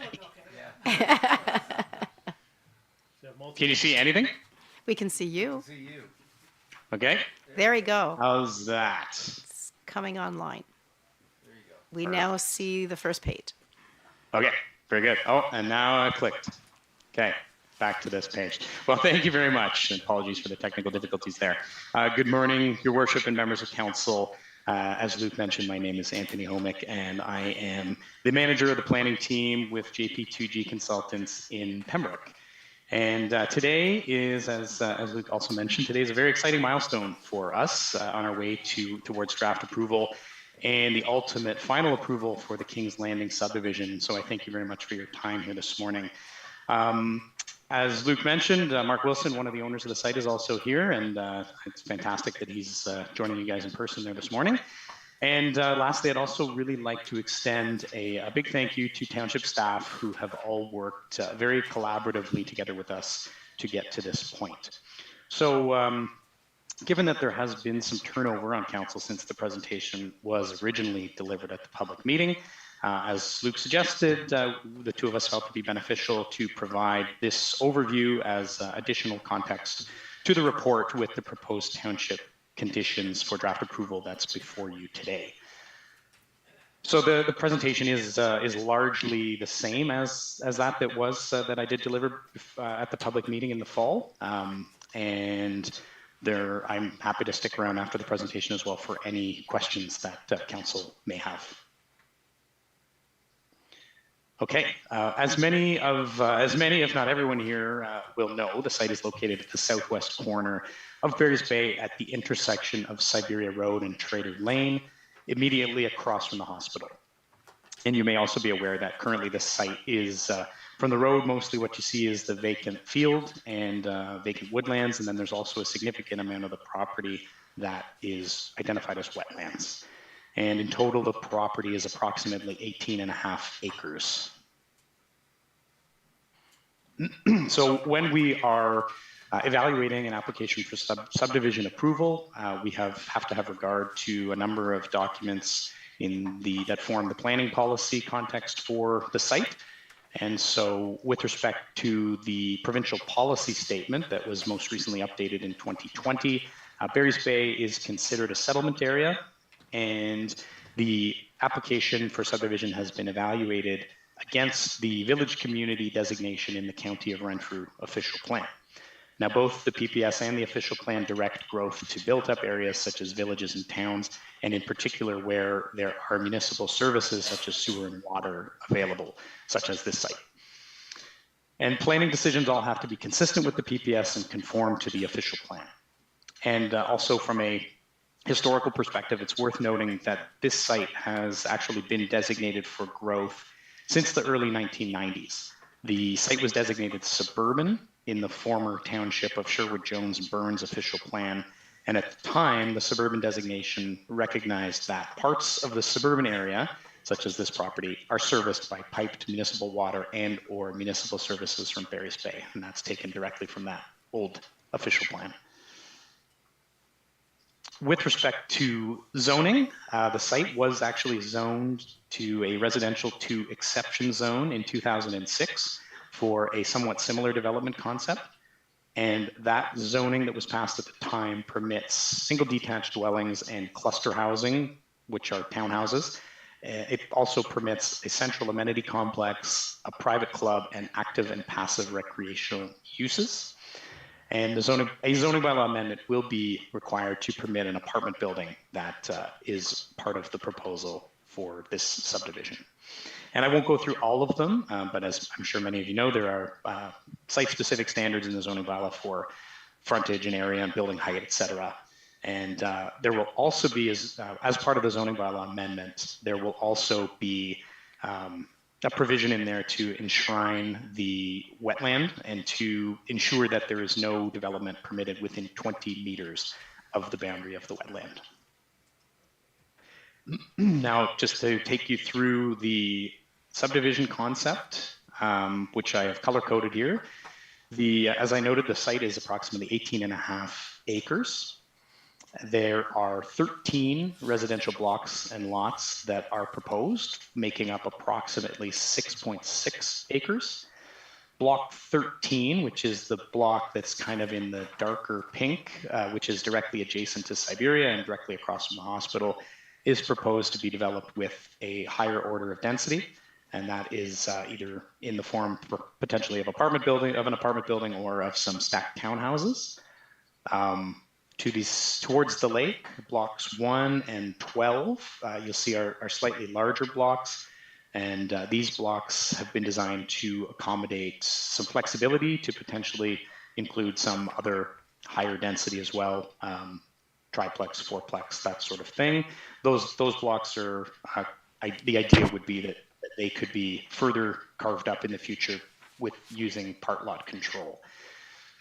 The remaining blocks that are around the proposed new Street A are proposed to either be developed with single family houses or semi-detached dwellings. And there is a stormwater management block and a stormwater management pond that is proposed here in the blue. And it's worth noting that the majority of the site, or over half of the site, approximately 9.6 acres, is proposed to remain as wetland and open space. And also worth pointing out that the closest residential lot in, I believe, which is approximately the rear here of lot 11, is over 70 meters from the edge of the lake. So as I mentioned, the draft plan of subdivision identifies which blocks will be used for residential uses and which blocks will be used for other uses such as stormwater management, but the draft plan does not stipulate specific building types at this time. So we've advanced the application with two concepts, which include an apartment building, as I mentioned, an apartment building and perhaps some stacked towns. And so that's, here's just a screenshot of our concept plan that shows where the apartment building would be located. And on the next site, our concept plan for how that same block, same dimensions of that block could be used to accommodate a couple of different stacked townhouse buildings. And here's a zoom in of the two of those side by side. So one on the left, the apartment building would feature parking towards the rear, and the stacked townhouse concept would have 2 blocks of 10 units fronting Siberia with parking in between, and then potentially a 24 unit stacked townhouse building to the rear there. I just wanted to take a few minutes to walk through all of the supporting studies that were submitted as part of the application. So the first supporting study was archaeological assessment. So a stage 1 and 2 archaeological assessment was completed in 2021 in accordance with Ministry of Tourism, Culture and Sport guidelines. The stage 1 indicated areas of archaeological potential on the site, but the stage 2 concluded that there was no further assessment required. So typically, for those who may not be aware, stage 1 archaeological assessment is what we would consider a desktop assessment, review of historical documents and that sort of thing. Stage 2 is where they would actually go out and dig some test pits and look to see if there are any artifacts that are able to be located. This report was, so as I mentioned, the conclusion was that no further archaeological assessment was required, and the report was accepted and entered into the Ontario Public Register of Archaeological Reports in July of 2021. One of the perhaps more impactful and more involved reports and studies for the application was the environmental impact study. So the environmental impact study was completed in accordance with provincial policy statement and official plan policy. And effectively, the purpose of the EIS is to evaluate the natural conditions and the ecological significance present within the site. There is also a goal of the EIS is also to identify potential impacts of the residential development and to identify ecologically appropriate mitigation measures. And I should have mentioned here, the point here from last fall was that it was in the process of being peer reviewed by Cambium, which is another environmental company hired by the county to do the peer review. However, we are very close to the end of that process. We're just waiting on final sign off from Cambium. We've had some JP2G prepared the EIS, and there has been some back and forth with Cambium since last fall. So we're in the final strokes on the EIS. Just thought I'd highlight a few of the key mitigation measures that are proposed in the EIS. In order to protect birds, and particularly this is for nesting, there is proposal would include no site alteration between April 15 and August 15, unless certain works are completed before that window starts. There would be no tree or shrub removal permitted between April 15 and October 1st. Oh, sorry about that. October 1st to protect bats, unless a bat survey is conducted by a qualified professional. As I mentioned, the proposed 20-meter building setback arises from the findings of the environmental impact study. The vegetation on the site is proposed to remain in as natural a state as possible. Strict erosion and sediment control measures will be required during construction, and staff that are present on site during construction will have to be vigilant and monitor for species at risk, and they will be trained on what to look for with respect to species at risk during construction.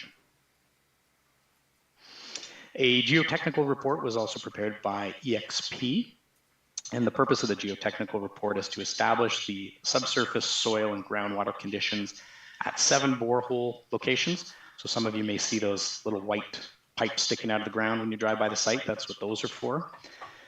The geotechnical report provides recommendations regarding the most suitable types of foundations, footing depths, bearing pressure for the proposed buildings, that sort of thing, and also importantly recommends the pavement structure, in particular the road bed and the thickness of the pavement for Trader Lane, and the proposed parking lot for the apartment buildings, or the apartment or the stacked townhouse buildings.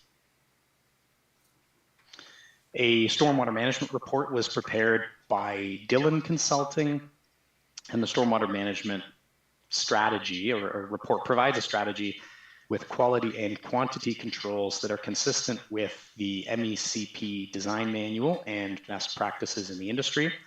That results in a requirement for 80% of total suspended solids to be removed, and also requires stormwater to be controlled for peak flows from the 5 and 100-year storms.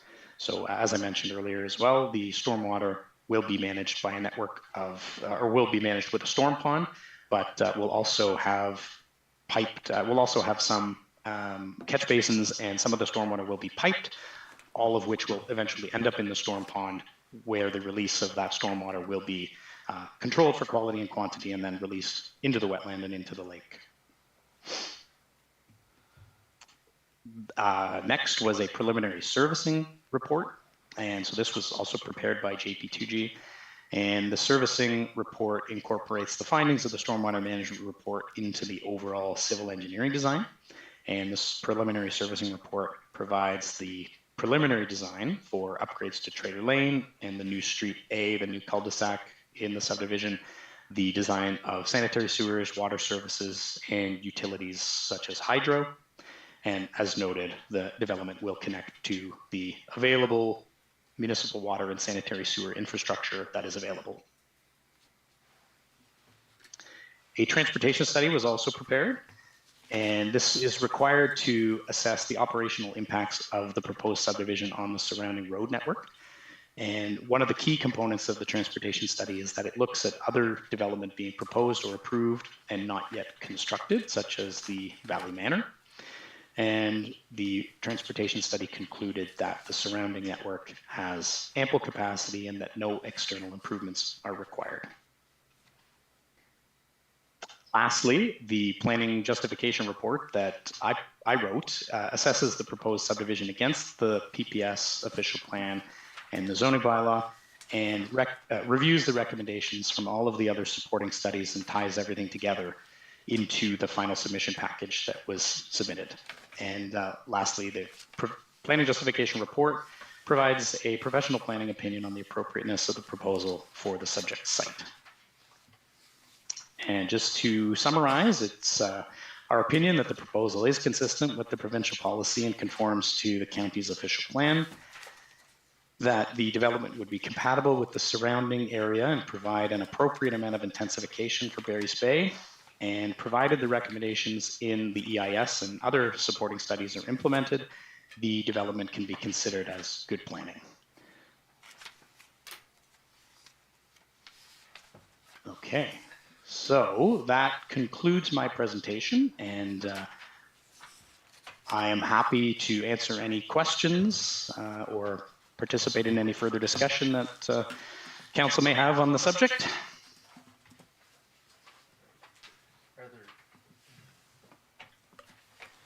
Does council have any questions for Anthony? Anthony, and I'm not seeing any at this time, so thank you for your presentation. Luke? Okay, yeah, maybe Anthony, if you could stay on, and I'll say a few words, and maybe if you're interested in saying a few words too about how this may roll out. But so sure. So I have a report here for council. I know, again, some of the stick handling for these types of projects happen at a staff level, and they don't, council doesn't see it until we're at this stage of presenting some conditions. So again, happy to answer any questions or have further discussions about this. But as I say in my report, I think we've taken a robust approach to establishing these conditions. Staff have worked with myself. I've worked with all staff in the office that would have bearing on this project to tease out thoughts or concerns through this. Worked with fire, and I forgot to mention in my report, I saw Ashley Pilgrim here today with Aqua as well to discuss those water lines and servicing as well. Work with county staff. I've had our township engineer, which is Andrew Mansfield at WSP, look at these and weigh in. County planning staff have looked at these conditions. And my report provides some background information, and then as I state in it, the full list of conditions are attached, and as I state in my report, noteworthy within the conditions are as follows. So some conditions speak for themselves. For example, streets to be named to the satisfaction of the township, but some of the conditions that I thought that context was worthy of adding, I've added that and noted the condition that I'm speaking to. And so what these conditions really will do is allow the municipality and the developer to enter into detailed negotiations and discussions about what the site development will look like. So it isn't, draft approval is a major milestone. The next, as this rolls out, will be the specific design of the infrastructure, of the roads, of the specific zoning for the property, of all these things. But having these conditions on the table makes it clear that these are now the items that we're going to talk about and knock off one by one to get to a final package, which would then lead to what's called final approval. So my notations are here for council, and like I said, we're there's a few additional works that need to be completed, like I'm mentioning in my report, a geotechnical and a hydrogeological. But those will work its way through in time. And I don't know, maybe this would be a good time for Mr. Wilson to speak about, and again, we can go back to these conditions in a second, but this overall process and how he sees this rolling out, if that would work. That would be great. And Mr. Wilson, it's nice to have you here, and thank you very much for attending. And I know I'm very excited about this, and it's something that I think many people in the township are excited about. So very pleased to have you here, and thank you. Yeah, thank you, Mr. Mayor, council, and staff. Luke, I don't know, it kind of put me on the spot there. I mean, the technical components of this report, of course, you and Anthony have done a great job going through that, and I've been involved in it. Like you said, it's an ongoing process. I'm very grateful of the time and the attention that everybody has put into it to this point. And although it is a major milestone, the journey's still going on. But this is a major milestone, so we're very encouraged. And by what I've seen in the report and the conditions, I think they're about as good as they're going to get. Right? I mean, it's there's some work to be done. There's some issues that we'll still have, but I don't think anything's insurmountable. So. Yeah, I mean, I don't think I can. I think you've changed it, and we've discussed it, and I think it's at a point where I'm content with it. Would you like to speak at all to? I know. If I may, just for the vision of the property, just to inform council, because again, like with the apartment, we're talking about apartment possibly. We're talking about stacked townhouses possibly in a mixture of freehold dwelling. Yeah. I mean, the vision from the beginning of this property was. Again, it's in a recreational area. 2 years ago, the market was slightly more robust than it is now, everywhere in Ontario. I was able to explore Barry's Bay quite a bit, and I mean, I typically had always driven through Barry's Bay, but I had some, with this, I had reason to actually explore it. And it's a natural community, I think, for a lot of different components of the market, but because of the hospital, the proximity to that, the proximity to the lake, I mean, it lends itself to a retirement-type community.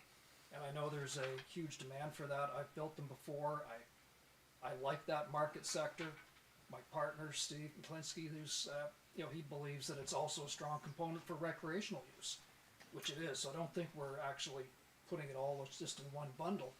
But the rental side with that apartment, their stacked townhome or the apartment. I just see the apartment for seniors, if we can do it at a point where it's attainable, cost-wise, and I mean, that's changed dramatically over the last 2 years, which is, I mean, somewhat frightening, but it is what it is. I mean, everybody has to deal with it, so we have to deal with it. But, you know, if we can get that building built and offered to the public at a reasonable cost, I think it's going to be very well received. When we developed in Collingwood, Collingwood was a small town 20 plus years ago. A bit bigger than Barry's Bay, but I mean, it was the catchment area. It was people that used to recreate in Collingwood that, you know, that knew it. They came up when we offered a product that people actually wanted, and it sold out. I think with Barry's Bay, if we can, you know, create and finesse this and offer a product that people actually want, I think we're going to be drawing people from more than just Barry's Bay, and you know, that's pretty exciting. We may have to try doing the apartment building in a couple of blocks if we can, just because I'm not sure we lease it out or sell it out in one shot. But once you start, you have to finish. So, you know, if it's 42 units, then it's 42 units. But if it's can be blocked out, which perhaps it can, that'll be one of the further discussions. And the mixture of singles and semis and 3-plex, 4-plex, 6-plex, whatever goes in there, which we still have to do a little more research on. I just think it's a beautiful site that has, you know, checks all the boxes that our market will be looking for. The one box we don't know quite yet, what's it going to cost? And of course, until we actually drill down on that, we won't know. But we're not greedy developers. We just need to not lose money, make a little bit, and then offer something that you know, is going to be well received. So the lake is beautiful. It's a great, you know, it's a lake that everybody wants to be on. I have a friend here who's just finished building, you know, their family home on that lake. So you know, we're going to hopefully have good access to it, and tie it all together to make it a community. And that's what people want. You know, they want a community within the community. So I hope that's enough of a vision. No, it's a great vision, and it's a very, in what I think is a very positive addition will be to the township at large. And it will provide people from across the community, and like Mr. Wilson said, maybe people from outside too, to attract them to the area, and so no, very good. Yeah, absolutely. You know, and I appreciate your words too, because I really agree with a lot you said. I mean, the market certainly has changed a lot in the last couple of years. However, there is a real need for different types of housing in this area. You know, other than the standard home, people are looking for apartments. They are looking for stackable housing or different types of housing, and you certainly have a beautiful spot to work from. So Yeah. I think certainly lots of positives for the township and for yourself in moving forward with this. Yeah, thank you, Mr. Mayor. And this, you know, another point that I've mentioned before, but you know, the council, the mayor's office, the staff, I mean, they have a job to do. I mean, they're looking after the community, they're setting the rules and regulations, but you know, it's felt all along like it's a round table. We're all at the table together. We can't get everything we want. You can't give everything we want, but the fact is, I think it's a very encouraging, enthusiastic, and professional team. And it's been a pleasure to work with everybody so far. And I look forward to getting to know everybody a little better in the future. But I think as long as we're all in this together, we'll reach the finish line. Thank you very much. Now, we do have the report on the township conditions for approval, and I've gone through it, and I do agree with Mr. Wilson again. I think it's a good report and explains things well, and a lot of these things will be worked out farther down the line, but it gives us a really nice starting place, and so I'm pleased with the report. Okay, I'll ask other members of council if they have any questions. Councillor Blank. Just one question. I was here at the open house meeting, and I was just wondering if there's anything that was brought up by the people in the community. I can't recall what was brought up by them in regards to their development and plans for development, but was there anything that we need to know about from that? I don't think so. I mean, I think in general, I mean, it was very positive. Yes, it was, Everybody yeah. seemed very much on board. I mean, there were a few, if I recall, that had, some intelligent questions and concerns about, how it may affect them. Mm-hmm. But, no, I don't believe there was anything Yeah, there I that can't jumped recall out that at me. there was Anthony, do you remember? on the public meeting. Yeah, just to echo what Mark was saying there. Certainly, my recollection is that it was a very, very positive meeting, very well received. There were a number of questions, and I was pleased to see so many people out to that public meeting. Which was great. There were a lot of questions asked about a number of the reports and studies, but I do think, if memory serves, that we were able to answer most of those questions, and I don't think there was very much, if any, opposition. Might have been a couple of people who thought there might be traffic impacts, that sort of thing, but Everything no, else was, okay. yeah. Okay, and from what I hear in the community at present too, it's very positive, so get your shovel out. Huge sigh of relief. Yeah. And just to echo the same comments, I do remember the public meeting. I think there were a couple of concerns about traffic, but I think the majority of other ones were just minor things dealing with local property owners, and I think they were all resolvable, and everyone seemed to leave happy from the meeting. That's why I couldn't remember what happened. Not memorable is good. Yes. All right, any other questions? Councillor Micah? I'm not sure if this is the right time to ask it, but I did note the response from the county, Luke. So how has the concerns from the county been implemented into the terms and conditions that? This is the county public works letter that I've attached to the Yeah. report. They have not been implemented in. So what's going to happen? So I'll just skip to that. That's So the county public works has commented on this, and I wanted to share this with council. They had 5 bullet points, and they were all interesting comments that they put forth. So I wanted these to stand for themselves because they're coming from the Public Works Department. But what's going to happen next is the county planning department is going to take all these things, whether it's the Public Works Township, and then bring them together. Okay. So the list will form our township conditions. They'll pull in these ones, and we'll bring everything together for what's the draft conditions, which will include every comment from all the agencies, including the township, including the public works, and then we're going to work through these things. So ours does not pull in the county public works. Right. The county, yeah. Does that So, make sense? so what we're approving today goes to the county. There'll be a larger document that comes back, so there's still an opportunity if there was another term or condition to add or take or tweak or whatever from the township side of point of view. There's still an opportunity past today, or what we're passing today is set in stone. There's always opportunities, and what I would suggest to council is the conditions are worded that they're open enough that council resolutions can address things.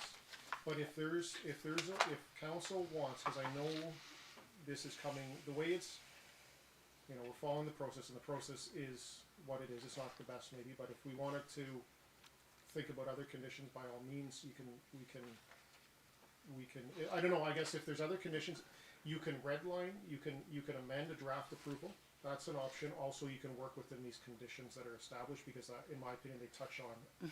No, they're good, they're good. I'm not, if that makes yeah, sense. they're good. They're just a couple of wording things that I wanted, so I don't know if today is the day to do that, or if it's. What would you like, if you want to provide an example? Well, there's I just, if I look at item under number 20, and we go to J, oh, sorry, 95 of the 104. Pick your page number. So it's just regarding the vegetation and removal of vegetation or cutting down of trees or whatever. Because I note in a lot of the other points, everything is prefaced with final approval by the township, final approval or to the township's satisfaction. It does seem to note in that section that wording's not in there. It seems to be passing off that to the developer's consultant. And I think that to be doing our due diligence, that we need to have that sentence in there, as opposed to the developer's consultant approving it. They can approve it, but I think ultimately the township needs to be a part of that conversation. So this is 20, for example, Unless I'm reading it wrong. I could be reading it wrong, So 20 day, Jay, so here, what this refers to, it says the subdivision agreement shall include clauses which. So at a later date, so here's what I'm saying, at a later date, we're gonna then start working on a subdivision agreement, and that subdivision agreement is an agreement between the developer and the township. Okay. That's the two parties involved in this Okay. agreement. And we can put these draft conditions on the table. Yeah. We can look at the wording, proposed wording in a subdivision agreement, and Yeah. council has to approve that agreement, and we can agree on the wording that Okay. implements these. Right, So okay. I don't think your Fair hands, enough. the hands. No, are tied that's at good. this That's point. great. Thank you. Thank you very much. No, thank you for that explanation, because that's a different part of the process when we get into the subdivision agreement, and that's farther along. Yeah, But there's that's- lots I'm- of opportunities at that point Right. too. No, that's perfect. Thank you Yeah, so much. so some things are best to be dealt with in zoning, some things are best to be Yeah. dealt with in conditions, some in subdivision agreement. Yep, that's perfect. It's a Thanks. long, complicated process, Yes. but we'll It's get been there. a while since Yeah. I've been involved in it. All right, any other questions on the report, which is just the township conditions for approval? Seeing there's none, can I get a mover, please, then? Okay, I guess first of all, I should read the recommendation. The recommendation is the council approve the conditions for the approval of the King's Landing subdivision as presented. Could I get a mover, please? Well, I'll move, and seconded by Councillor Micah. Any further discussion? Not, all in favor? That's carried. Thank you. Thank you very much. Appreciate all the work you're doing too. Thank you. Thank you. Thanks, Anthony. And thank you all very much again. Appreciate Thank it. you. Switch it off. Oh, okay. I'll just. Oh, did you want to take a 10-minute break? I don't want to get myself in trouble. All right, I don't even realize I'm thinking out loud. I'm gonna just ask for a 5-minute break now. Yes, please. Okay, so could I have a mover on that? Councillor Micah, seconded by Sure. Councillor Blank, all in favor? That's carried. All right, so 5 minutes, and then we'll. It's gonna look bad.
bad day for me too. Yeah, All right. I heard.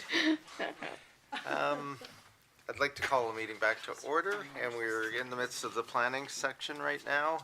We'll move back to fire after this, so we're moving to page 139, and it's the zoning bylaw amendment with the item we dealt with or discussed this morning's meeting.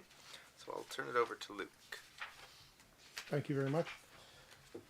Attached to the council agenda is my report for the Liebretz and Phillips rezoning application that we had the public meeting for earlier today. At the public meeting, the applicants were in attendance. No other member of the public was, and we had the one comment submitted from the Van Winks, who are the budding neighbors to this property. As discussed, it's a water setback proposal from 30 meters to 20 meters for the deck and 24 meters for the dwelling. And as noted, there's two bylaws for council's consideration. Version 1, which includes a side yard width reduction from 3 meters to 1.5 as applied for, and then the version 2 bylaw only provides the water setback, and as I noted in my report, the second bylaw is my recommendation for council.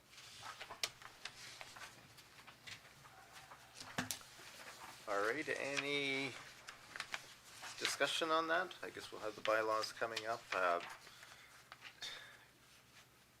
I guess we make the decision on whether we're going with one or two option at the Well, I bylaw think, stage. yeah, if I may through the chair, I think at this point, if you have if you're not sure on which bylaw you would be supporting, this will be the time to ask for clarification. And I believe your option then, just for clarity, is that only the water setback, not the side setback. That That's is my correct. recommendation. Yes, that's correct. And I don't know, I just tried it a little bit different way because I thought there was some options as this one, so if this works, if not, I apologize, but I thought this was one way to proceed. 161 is the option 2. Yeah. All right, so if there's no further discussion on that, we'll move on to page, Councillor Olszewski. Just the about the bylaws, right? And I agree with what Shelley had said earlier at the public meeting part about how I feel that it should be. You know, we'll give or I feel that the shrinkage of the from the property line, I don't think that is the correct way to do it, because you're cutting it back from, 3 meters, so 10 feet to 5 feet. And that isn't just from encroachment on the neighbors' thought, it's also during the construction, right? Because it's a new construction, how do you put siding on having only 5 feet from your neighboring property line to do it, right? You dig a basement, well, it's gonna be wider than 5 feet, right? So that's my input on that. So with that, you'd be supporting option 2. That I'd be supporting option 2, yes. Yep. Okay, let's move on to zoning bylaw Batista, Obiango line on page 163. Luke? Thank you. This is another interesting application. It's a proposal to rezone a property currently zoned residential 1 to a commercial zone.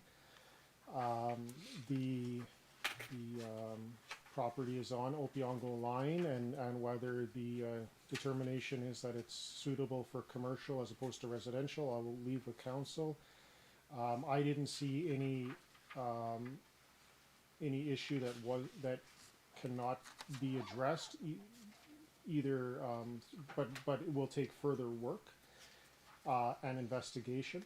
So what I'm proposing to council is to put this property in a holding zone, saying nothing can proceed until what I'm mentioning, the further investigation is addressed, and this has to do with stormwater management because it's currently an undeveloped site.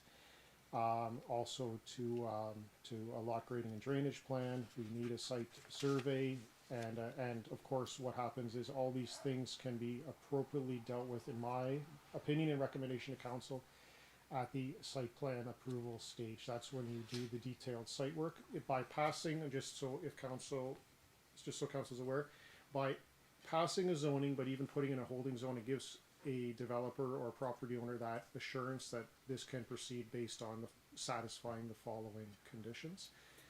So there's still some question marks, I understand with this, but this is my recommendation. I've also included in the report an email of concern that came through from abutting landowners, Sheila and Michael Lorbetsky, with their concern about maybe some odor being produced by this site. And that comment is noted. What else can I say? The proposed bylaw that I've drafted here has been presented to the applicant and their solicitor, and they are aware of this and are in support of this. So the holding zone would be in place until the site plan? Yeah. Or- Until, yes. Once we have a satisfactory site plan, we can at the same time pass the site plan, lift the holding. And at that time, with site plan, amendments can be made or changes can be made as required? We're not. Sorry, which was to that? Sorry. At the site plan, we can still make changes or amend the plan? Yeah. Right now, we're just leaving it as is, but we do have an opportunity farther down the road when we get to site plan approval Yes. to make any changes, Yes. or, I mean, can we still make major changes at that time if we feel there's something wrong with it? Yeah. Well, so it'll be the site plan will be a blank slate. I'm saying that these are the conditions. The stormwater. So we'll have a site plan agreement with a site plan to council satisfaction. That'll come back to the council table. And behind that, as schedules to that agreement, would be the stormwater and the lot grading plan, so that we don't, so. And how do we, I mean, we have that one comment about the air quality, and they're gonna be close by to this, facility, and it is near residential. How do we deal with that and make sure that issue is looked after? So with the site plan agreement, we can interject any conditions as we want. And so if we want suitable, and staff can do further investigation to satisfy council when it comes back in the agreement, and we can look into whether it's an HVAC specialist to put on a filter, so just for example, and I don't know what the correct terminology would be at this stage in the game, but if it's appropriate filters to mitigate odor, then we could put that in the site plan agreement, but to say that any exhaust produced from the laundromat portion of the building must, or whatever would be filtered in such and such way. I can work on wording with the appropriate people to then put that in the agreement. And then when they go to build, they will build in accordance with that municipally approved agreement. All right, open it up for questions. Councillor Blank. Okay, I have concerns about too much of a small area and the highway there and the access. I also am concerned about the air quality and happens. I think these are the same people that own the present site. And I do know for a fact that anytime you walk by there when the business is going in operation, there is an odor and there's just a smell all the time. The tree beside it on the private property and the house next door is dying because of the vacuum stuff coming out. So I do have concerns about moving that to that area, and there's a lot of vacant land in behind it as well that I'm concerned about, maybe future development and things, and I just don't know if it's appropriate. I've looked at the site a few times. I haven't walked it because it hasn't been able to be walking, but it's very congested, and I just don't know if it's the type of development there that we need at this point. That's my concern with that. Right, any other comments? Councillor Micah. Yeah, I second all of the points that Councillor Blank has made. I agree with every one of those concerns. I think, what we're basically, besides approval of a site plan, and before we're at that stage, what we're being asked is to rezone a residential space into commercial use. So I think the base of what our discussion needs to be is that. It's not jumping ahead of the process and saying, okay, yes, you can do that, but, we'll control it and say you can't build a X amount of square foot building. It's got, again, I think we need to bring this right to the beginning of the conversation, and is that specific piece of land suitable in use for a commercial building or operation? And I've also been there many times, and the more I look at it and the more I see what surrounds it, I'm very well, I'm not only leery, I just don't think that we should be looking at converting that to commercial usage there. It's completely surrounded on all sides, other than the highway frontage, of residential. And it's not a very big lot. It's very small. There's there's hydro poles dead center.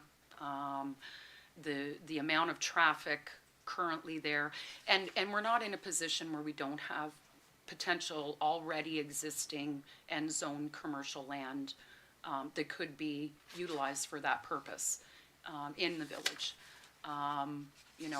It's not up to council to tell a potential person what they should and shouldn't be buying, so I'm not gonna go down that road. But I'm really not in favor of granting that land to be rezoned to commercial. I think it should be residential and stay residential.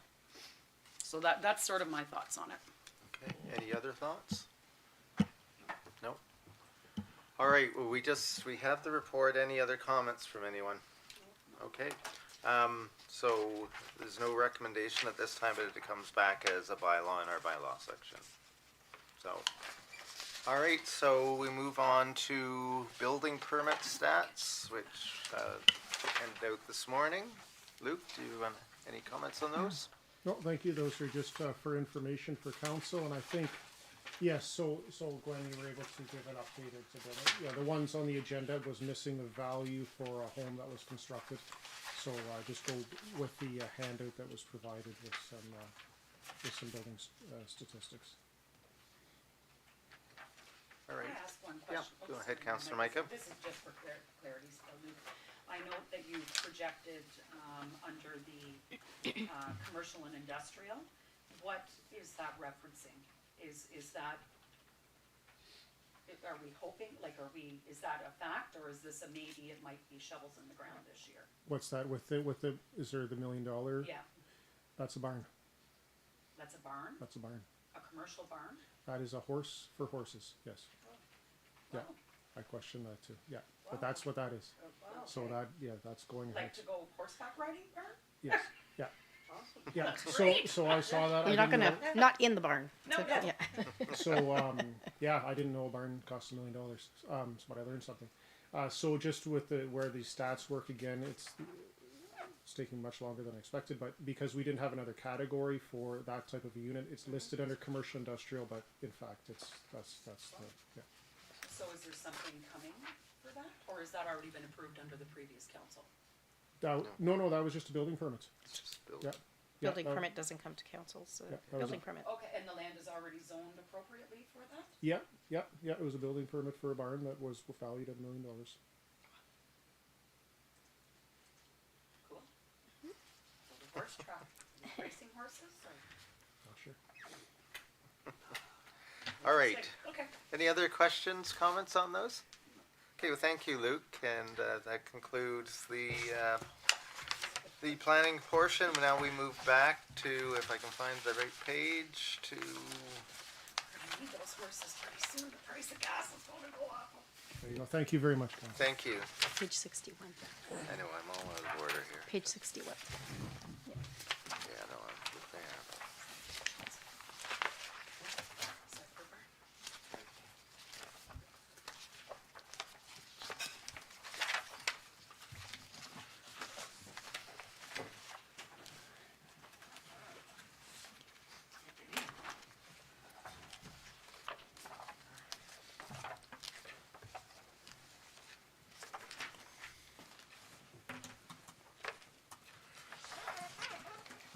All right, thank you, Chief. Sorry, I'm just a little disorganized here. So we're on page 61. For the first report, Councillor Schulis is away today, so I'll be acting as chair for this portion. So the first report is fire activities and calls for service. Okay, maintenance repairs. Piano ladder testing's been done for both halls. Everything passed. South Hall had 2 heaters replaced or repaired. They both failed within a week of each other, so they're both fixed and everything's up and running again in South Hall. South Hall Rescue has been repaired and replaced back in service after an NBC last fall, so it's been back in. That happened last October. Fire inspections, I did an annual inspection and a mock evacuation of Valley Manor. Everything's good again. They compliant. Tim Walensky completed his level 1 instructor course from March 22nd to March 26th. So now we got him lined up with his instructor 2.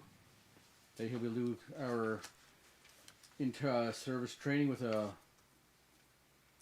learning contract with the Ontario Fire Marshal's office. So as he gets that, we'll be accredited. We'll be able to do our own internal training, which will make us cheaper to certify a fire department. Then Delmer Rakowski, Dustin Sapolsky, Earl Dabrowski, and myself attended the Northeastern Fire Conference in Huntsville. During the conference, we learned about the dangers of lithium batteries, mental health of firefighters, firefighter certification, the fire alarm inspections due to the fatal 133 fires in 2022, which is the highest in over 20 years. Camp Molly for girls to join the fire, for young women to think about joining the fire service. Chief Officer 101, which told fire officers which their duties and responsibilities are, especially upcoming certification, firefighter cancer prevention, and the certification control certification board. They're the ones that have province from the Fire Marshal's office and the Ontario Chiefs Association.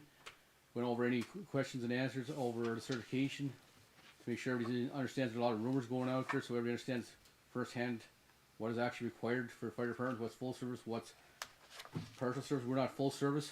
We don't do hazmat, so it saves us a lot there. I met with the Deputy Fire Marshal, the Ontario Fire Marshal, and the Ontario Chiefs Association President in between for half an hour. Sat down and had a visit with them. They have assured me they will work hand in hand and our fire department is compliant through this whole process. They're not looking to fail anybody. They're making sure everybody's safe. That's the reason behind the mandatory training. And they said right now, from what I presented to them, we're doing a very good, we're in good shape. They also mentioned that over the years that Madawaska Valley is known to be, our firefighters, anything, conferences, town halls, or anything else, have been known to be very professional, never complained, they're very to the point. So we're well known in the province as a professional fire department, even though we're volunteer. They said you're very well respected. Wildfire season is now started as of April 1st.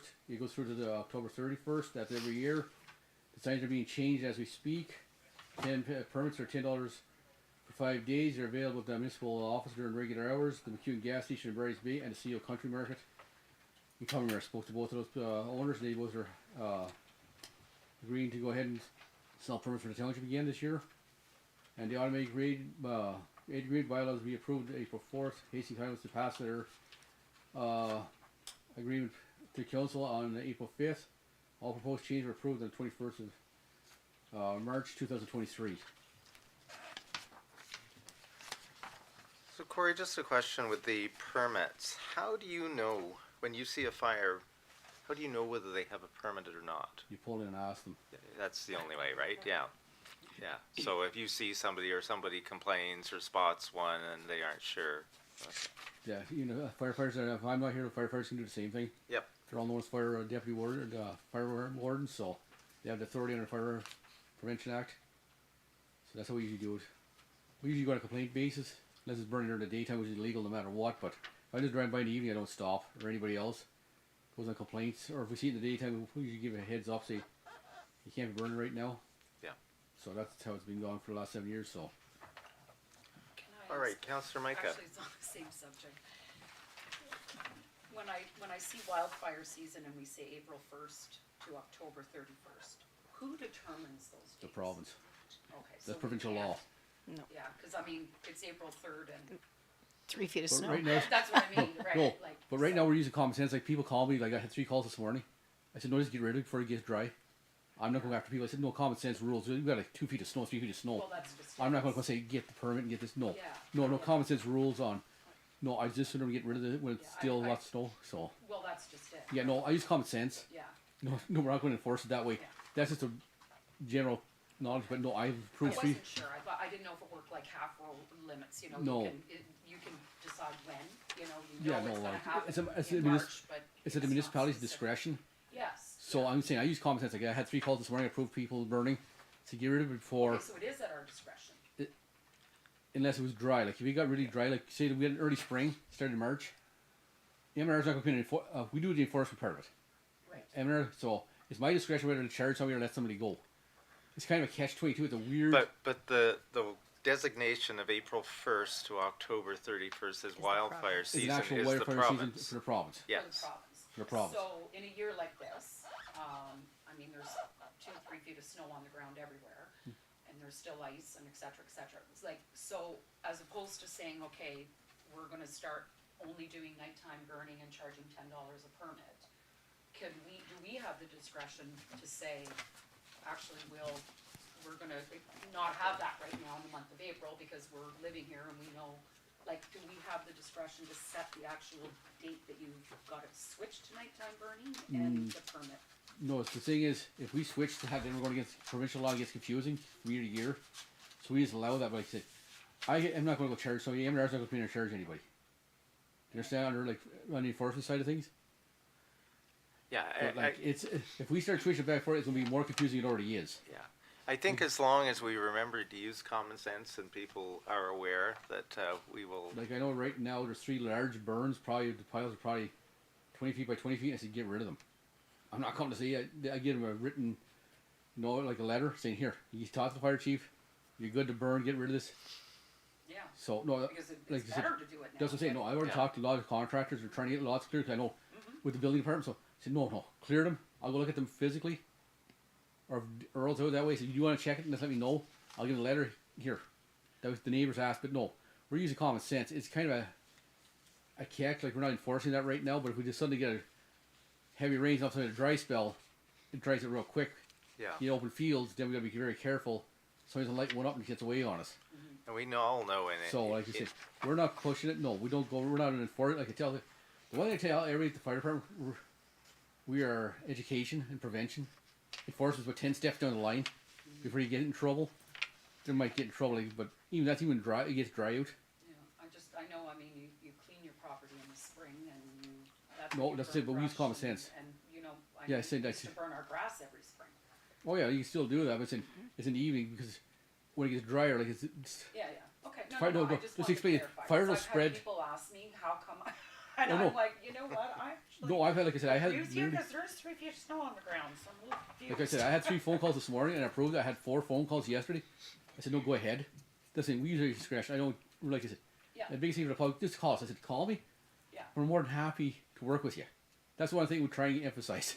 Well, I equate it to like the half load limits, right? Yeah, I mean, no. we all know that, come the first week of March or whatever, this is coming, but it's kind of up to the discretion because of weather. If you're not getting 0-degree weather, you don't have to put half loads on, Yeah. or more, plus into the pluses.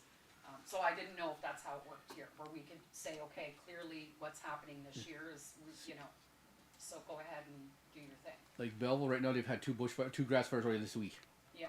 because dry north is clear. That's the reason. Well, it's. And we're considered Southern Ontario. It's different. When you get North Bay from north, anywhere south of Mattawa is considered Southern Ontario. That's where the fire rules to be changed.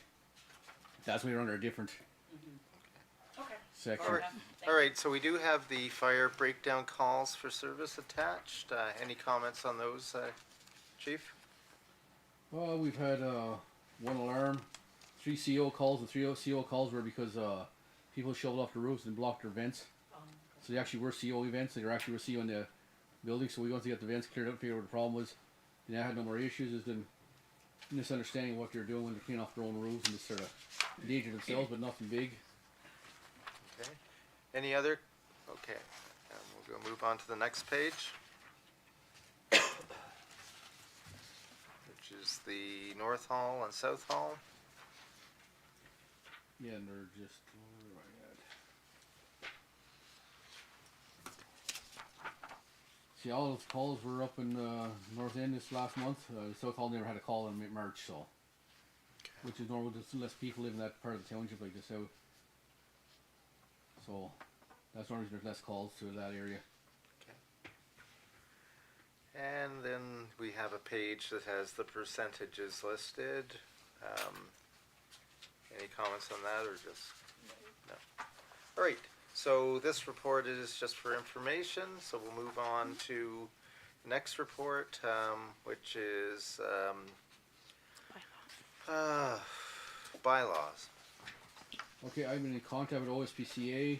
We're going back and forward emails trying to get funding and costing through the contracts. We were what could possible scenarios we could have if we decide to sign a contract, because the Montreal Valley is closing their pound at the end of April, which is April 30th, the last day for that. So technically there is no legislation stating that a municipality has to have an animal control bylaw. The only catch is, if we do have an animal control bylaw, we are responsible for the welfare of the animal if he is stray or she is stray. So that's up to us to decide whether we want to go ahead with our animal control bylaw or you want to rescind it. A few years ago we changed the dog fee to $25 for a lifetime tag as opposed to $10.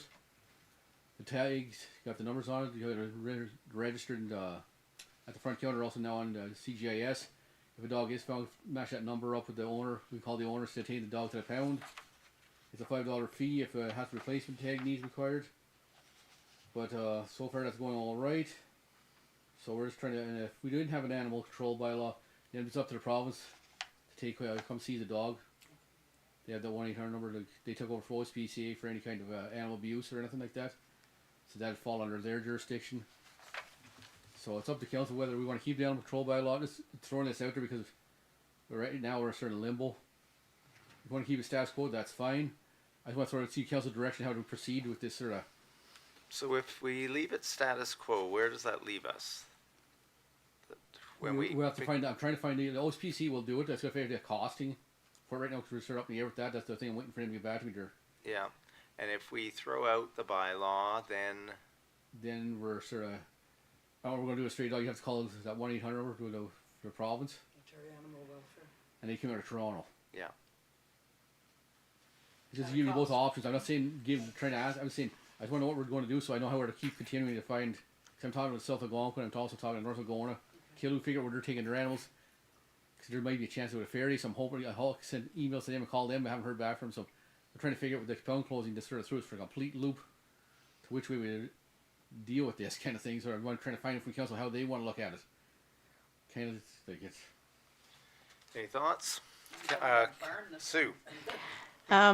So I want to speak to the lifetime tag. So we did change, and the point of going to a lifetime tag for the dog was in the past you'd always get the same 100 people that very faithfully come in and pay the $15 a year. The whole point was just to make sure that if we found a dog with a tag, that we could unite them with the owner. It saves having to go to the pound, and instead we increase the fine if you didn't have a tag, because then we can't assist you with that. I think the caution of not saying, of making a statement saying that we would stop going to pick up addressing if a dog is found in town would not be a good decision. I think to Corey's first paragraph, he is waiting to hear back from the OSPCA. There had been a proposal, a report done by the CAO in Edmundston Bromley, where all the prices were kind of, the options were outlined. And I do believe that in the OSPCA one, you paid higher to bring the dog per incident. But when I look at, I think if we come back with the amount of dogs that we do bring to a pound in the last 5 years, it's very minimal. So instead of entering into a contract for a monthly payment to have access to a kennel, it may be worthwhile to just say, we will agree that if and when we do pick them up, that we would then pay that, it might be $300 an occasion as opposed to, the $420 we're paying a month to have access to a kennel. When I think, Corey, you said like it's been 3 dogs, 4 dogs. Yeah. So you're better to say that you have access to pay higher if we can make an arrangement with the USPCA on a case-by-case basis. But I do still think that, and staff has been really great at whenever somebody finds a dog, they take a picture, deputy clerk puts it on Facebook and says anybody, and usually within a couple of hours. People are united, but we need to continue to enforce. There is a benefit to paying $25 for the life of your dog, and if you don't, then it shall be the $100 that you pay. If we're going to move towards this, it's more efficient. It's less cost to us if we don't have to enter into a contract for a kennel, but we can confirm for council that we do have access with those few stray dogs that we could bring in to OSPCA. And I think that approach makes the most sense because we have only 2 or 3 dogs, and why would we want to pay a regular fee? So we just need more information from the OS. Yeah, I'm just waiting to get It that back. I just wasn't want to make sure we're ready. following right. ECA. Okay. Council's happy that direction. Absolutely. Good. And Councillor Sue, just Micah? a quick question on the per incident cost. So is that then cost recovery back to the owner of the dog? No, it's the same as, I think the way it was before is we paid the fee if the dog went to pick up, then they paid the cost. Many times the dogs that we do pick up, owners don't go to pick them up, so then the taxpayer pays for that. So then, but in the case where the owner does go pick the dog up, shouldn't we Yes. be looking on our schedule of fees that should We be? do We that. do that. If, Yeah. if they were like, hypothetically speaking, saying we still had a ownership Yes. dog pound open, Yeah. okay, they have to pay $85 a day Yeah. back to us. Oh, okay. Even though we get that to pay their pound fee, we also have to pay our pound fee before they go. Yes. Yep. They have to show a receipt from the front desk Yep. that they paid here before they get the dog Right. released. Okay. Yeah. Yep. So that makes You know, it that makes even. sense though, Yeah, that that makes question. way more sense, Yeah. just an incident. Yeah. No, per no, it's, Yeah. Even if we only get back half the time, it's it makes yeah, no, a lot of sense. but that Yeah. was already in place. Yep. Yeah. Okay. Good. So that's just for information. Great. Our next report is the bylaw report, or sorry, emergency management. Bylaw. Oh, bylaw. Sorry. Yeah. How did I? Bylaw. Any comments, Chief? The other part I forgot didn't get quite down to, I missed it, is the exotic animal control bylaw, which will come back for review in May and June.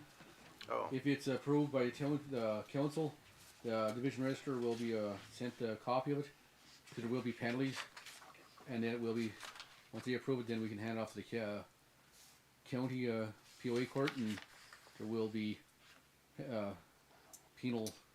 possible penalties if they're caught in violation. Yeah. What That's that covers good. any kind That's of good.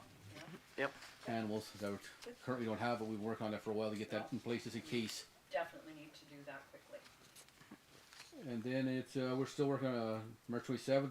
The CAO planning department bylaw again met the outstanding issues on non-compliance. We're slowly working away at this, chipping away with a little bit at a time. Like I said before, the bunkies, the trailers, and those kind of things. We'll have to wait till spring because people have to get time to properly be able to address them properly. So you can't get our properties right now, but there are a few outstanding issues we will be presenting to the council sometime. But we're meeting once a month, sometimes twice a month, to try and resolve, see what we claim. People are answering back to Earl and myself back and forth, so we are getting headway, getting responses now, so slowly chipping away at it. It's slowed up for quite a bit what it was, but come spring, I'm sure people are pretty compliant and pretty decent for the most part. I can't remember how good my memory is, but this seemed to be much longer at one point, your list. So It looks was. like It you. was at 100 and something when it first started, like Yeah. this council started, so we're down quite So a ways. it's I think. down to one page now, so that's Yeah. good. If I may, through the chair, Yes. just to add for clarity, so there is a report enclosed for council, and it's examples of POA applicable cases. So the manager of planning as well as the CBO and Corey will be sitting in on that. All right, emergency management. Okay, on March 29th, members of the council and staff attended the senior elected officials emergency management seminar down in Horton Township. It was presented by field officers from the capital sector and oil sectors. CO Clapp, Deputy Clerk, CMC, Gwen Dabrowski, myself, the Treasurer, Amanda Hutter, Public Works Supervisor Hillary Kuchakowski, Planner Luke Desjardins, Councillor Blank, and Councillor Micah attended the course. It was pretty informative. They went through the rules and responsibilities for everybody in the when it comes to emergency management. So I'm not sure if anybody had questions before I move to the fresh. Anybody? No, I just a comment, actually. I was actually really pleased when we got that. Over the course of the years, I think we're well ahead of many other municipalities with respect to our emergency planning. Probably because we've had a couple of major disasters. But it was actually really, it was nice to see, and congratulations to all of the staff over the years. Because we're really, like, I'd say we're 90%, if not even higher, in respect to our processes, our procedures, our lived experiences, It's really good, so, you know, kudos to everybody involved in that process, because, and well done, Gwen, because you've been a part of that a lot. You never get, you're quietly over there, but you've been involved in that. I think, you know, in respect, unfortunately for us, I guess fortunately for our planning, that we had a tornado and 2 floods, that kind of might have mitigated our planning a little better. But yeah, no, it was really interesting, and it was excellent. Councillor Blank? The only thing I wanted to comment on was the discussion when it came to floodplains, and that up here at the Madawaska Valley, we're at the top end, so we don't rate with their planning,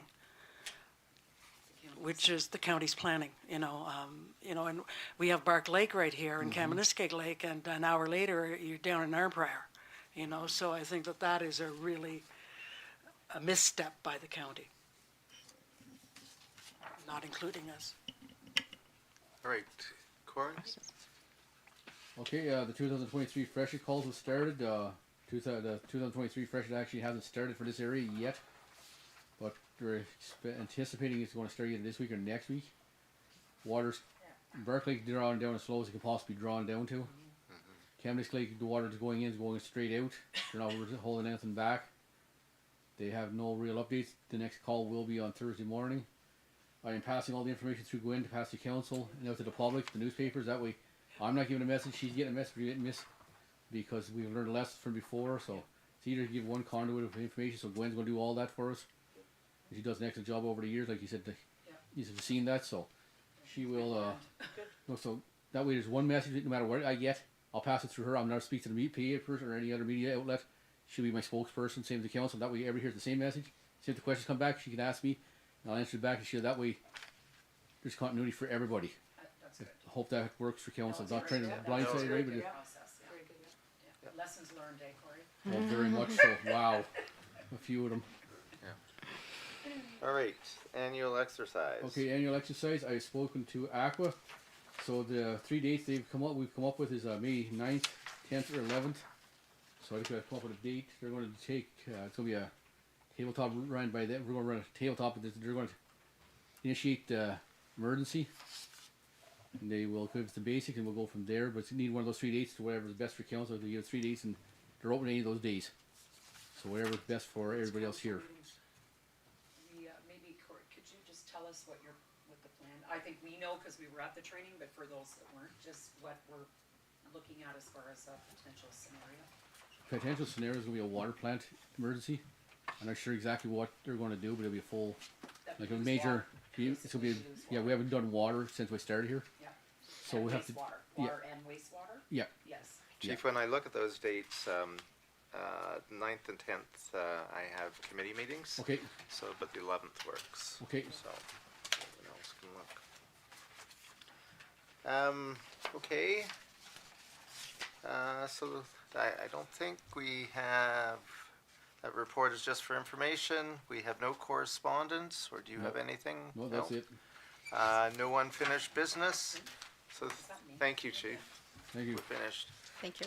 Now I'll pass the gavel over to Councillor Blank and Recreation.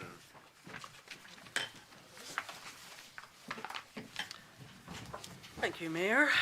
And I'm going to ask Hannah to present her report to Recreation and Community Development Update.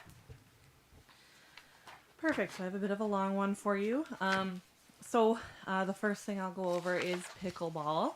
So in the spring of 2022, I was approached by a member of the community who plays pickleball. They're part of an organized group that play out of the high school throughout the winter months. And they were looking for a home for the summer because they can't rent the high school gym in the in the summer. So we did chat about the outdoor rinks. We did a site visit. They were determined to be unfit. It wasn't level enough. So we did chat about PJY. Right then the construction was going on. So we said we'd circle back this year, which we have been doing. So the proposal is that the township would paint the pickleball lines on the ice surface once our ice is out. And then we would allow, not only this group, but any group looking to play pickleball, which is the fastest growing sport around. It's something I had to Google, but it is a very popular sport.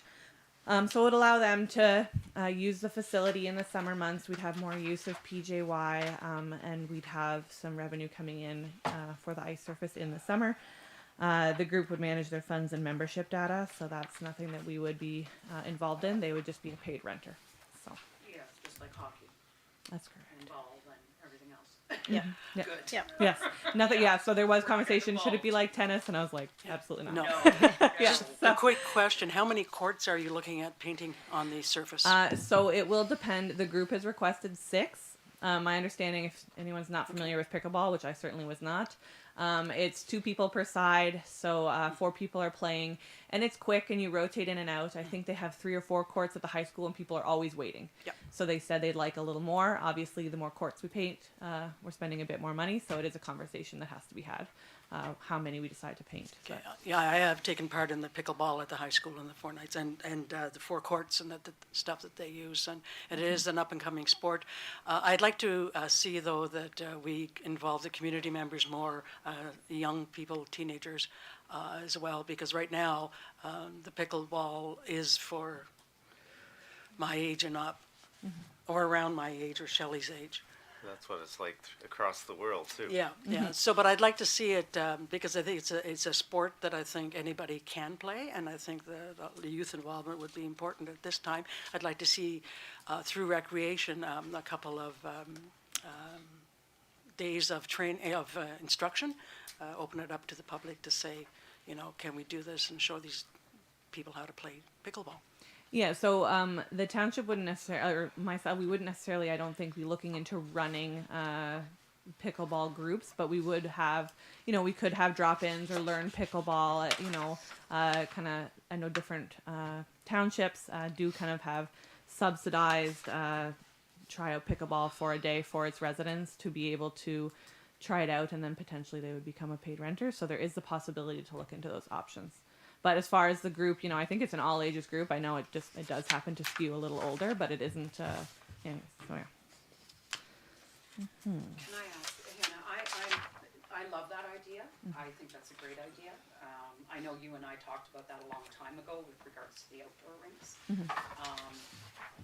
And it is a way to use it. So I have just a couple of, my issue, I guess, is we just, you know, there was almost $2 million spent putting that brand new pad in there. My concern is painting it, permanently painting it. So is there a way to do it with temporary lines that isn't going to impact the brand new major, Yeah. you know, or like, and then what happens if because we get wedding rentals, right? So how does that impact with all those lines painted all over? Like, Right. are we gonna do this and then lose significant dollars in rental fees for weddings or events because we've got lines painted? Or is there a way to do temporary lines? I don't know. I think we need to look at that. Particularly if we're just trying it, and this is just for a stopgap until the ice goes in, and we're talking about a very limited time period, and now we're permanently marking the surface. So to address the concern about painting, so agree, like aesthetically, you'd have lines all over the place. So I will say though, we are seeing a significant decrease in rentals for things like weddings on the ice pad. I think we have 1 lined up for this year. People, I think, Because of COVID, right? but you know, where I think COVID, a lot of people, like COVID's not over, but a lot of people are holding large gatherings again, but they're just not holding events that are 400 people. We have tons of bookings upstairs. We just aren't seeing the weddings taking place on the ice surface anymore.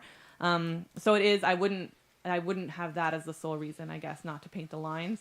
There is an option to use tape. So you can tape the lines, and then we can scrape it off at the end of the season before the ice goes in. It's a good temporary measure for sure. Obviously, it's not perfect. Paint will peel or stuff will get caught under it, but if it's just going to be in to try it out, it's definitely something I can look into. I did receive a quote for painting lines from the person who makes our ice. So the person who does our ice making and paints our lines is also the person who does a lot of sport court kind of stuff. And they have no concerns with making ice on top of these lines, basically. Okay. Yeah, so there's zero concern. You know, I specifically asked them, these lines have been painted on Renfrew for 4 years and they make ice every year. Okay. So there's no issue with making ice on top of these lines. It's the same guy who makes our ice, so. Would it, you know, and again, I go back to the permanence issue, Right. because again, this is like, we're just gonna try this, let's see what happens, it's just a temporary measure. You know, we may be looking at in a couple of years installing outdoor pickle courts, you know what I'm saying? So again, I go back to the permanence of painting on the Fair. brand new ice surface. So I really would like, you know, please investigate before anything is done, don't paint anything, please. Too late, no, I'm just kidding. Please don't paint it. Let's look at a temporary, because again, this is just something we're trying, right? So, Mayor Wilmer? yeah, and the cost, because there's nothing in here that Yeah, tells cost, us cost, how much yeah. is this gonna cost? What are the fees gonna be paid? They are currently paying at the high school, it's not free. No, and it wouldn't be. And as far as offering anything free, you know, nothing in the world is free. And there will be staff there, you know, so you gotta come up with some fees here. Yeah. Nothing's free. So the reason you aren't seeing numbers here is I did receive a quote, the one I just mentioned about the painting on Friday, so I didn't have it included in my report. That's good. And then as far as fees, it's something that we have to look at. So if we look at the fitness fee for the lounge, we don't have fees specifically for use What is the high on school that. charging? I bet you I let's don't start know. at that. I think we need to find that out. Right, so we could establish a fee for the schedule fees for the ice surface once we have lines painted on it if we want to use it as kind of like a gymnasium in the summer. For now, though, the only fee I would think to charge would be the same fitness rate as upstairs, which is the only one I have available to me. We could I think- establish a different one. Yeah, I think we'd have, okay. Find out how much the high school's charging first, and let's start the conversation there. Okay, so, Mayor Wilmer? Yeah, just on the lines, I think because this is a new program, I think it's excellent to have it. It might be best to go with the taped on lines at first, just to see if the program is going to work. We don't know how successful. I know it's successful at the high school during the winter months, but in the summer people like being outside. And it makes a big difference, you know, whereas in the winter people love going to the gym and that sort of thing to play. So, you know, it might be good to tape on the lines for the first year. If we were very successful with it, then we could look at painting next year. Sure. I will just note that if we don't establish a fee that's a bit different than upstairs, we won't make a lot of money off this endeavor. So right now it's $20 an hour plus a bit of insurance. So it would be a 2-hour block would be $48. So it's not a significant income. So we can certainly look into doing that. That would, you know, in 2 years we'd pay for the lines or whatever it ends up being, and then we can make revenue off of it. But for now, certainly I can see about getting out a measuring tape. Okay, I agree with both the mayor and Councillor Michael, and I think that we should look at that because it's only a 4-month period. Once the ice goes out, so you're looking at May, June, July, and August. So it would be interesting to do that way, and I think it's important to look at just taping the lines rather than painting them at this point because we don't know what's going to happen with it, and we don't know the usage. Sure. Yes. Did you No, have something? I did through the chair. I was just going to add that same as we did the pilot for the additional month of ice, Yes. we committed there had to be a certain amount of commitment of rentals before we would say, maybe we want to talk to the group and say, like, what are they thinking our committed rentals would be, like to allow us to And come how back many with days a cost. week? You know, how many Yeah. days a week and the staffing required Yeah. to have somebody available? So I do have the information. So the group will do. They said they would commit to once a week, but potentially up to twice. So it Yeah. depends. So it's not.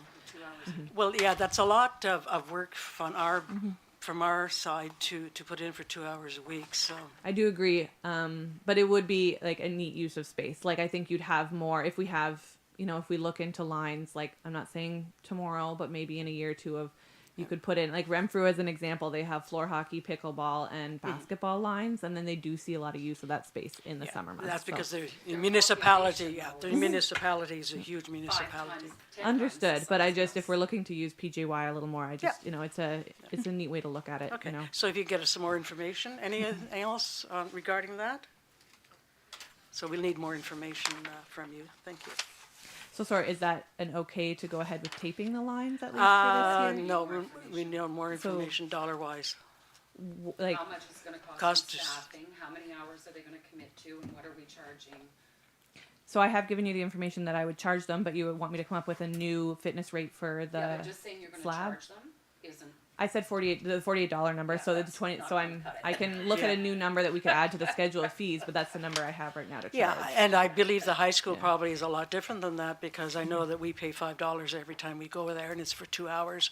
So if you have 20 people there, that's, you know, I'm sure they're not pocketing money. They do have a bank account. This group, So so I- it's like they have funds, so they don't just cover their rent. They have funds that they put towards Yeah, equipment. and they also have, as soon as we're done in the gym, the cleaning staff comes in and tidies it up and stuff like that too. So there are other costs as well. Yeah, and through the chair, just to Hannah's point, she's right now restricted to working within what's in the schedule of fees. So what I'm hearing is he'll come back with what they're paying at the high school, talk to the group, and then we'll go from well, there. in our cost, I mean, Yep. again, we have to operate under certain guidelines. Yep. So are we Well- calling in staff for paying them for a 4-hour minimum and getting 1 hour?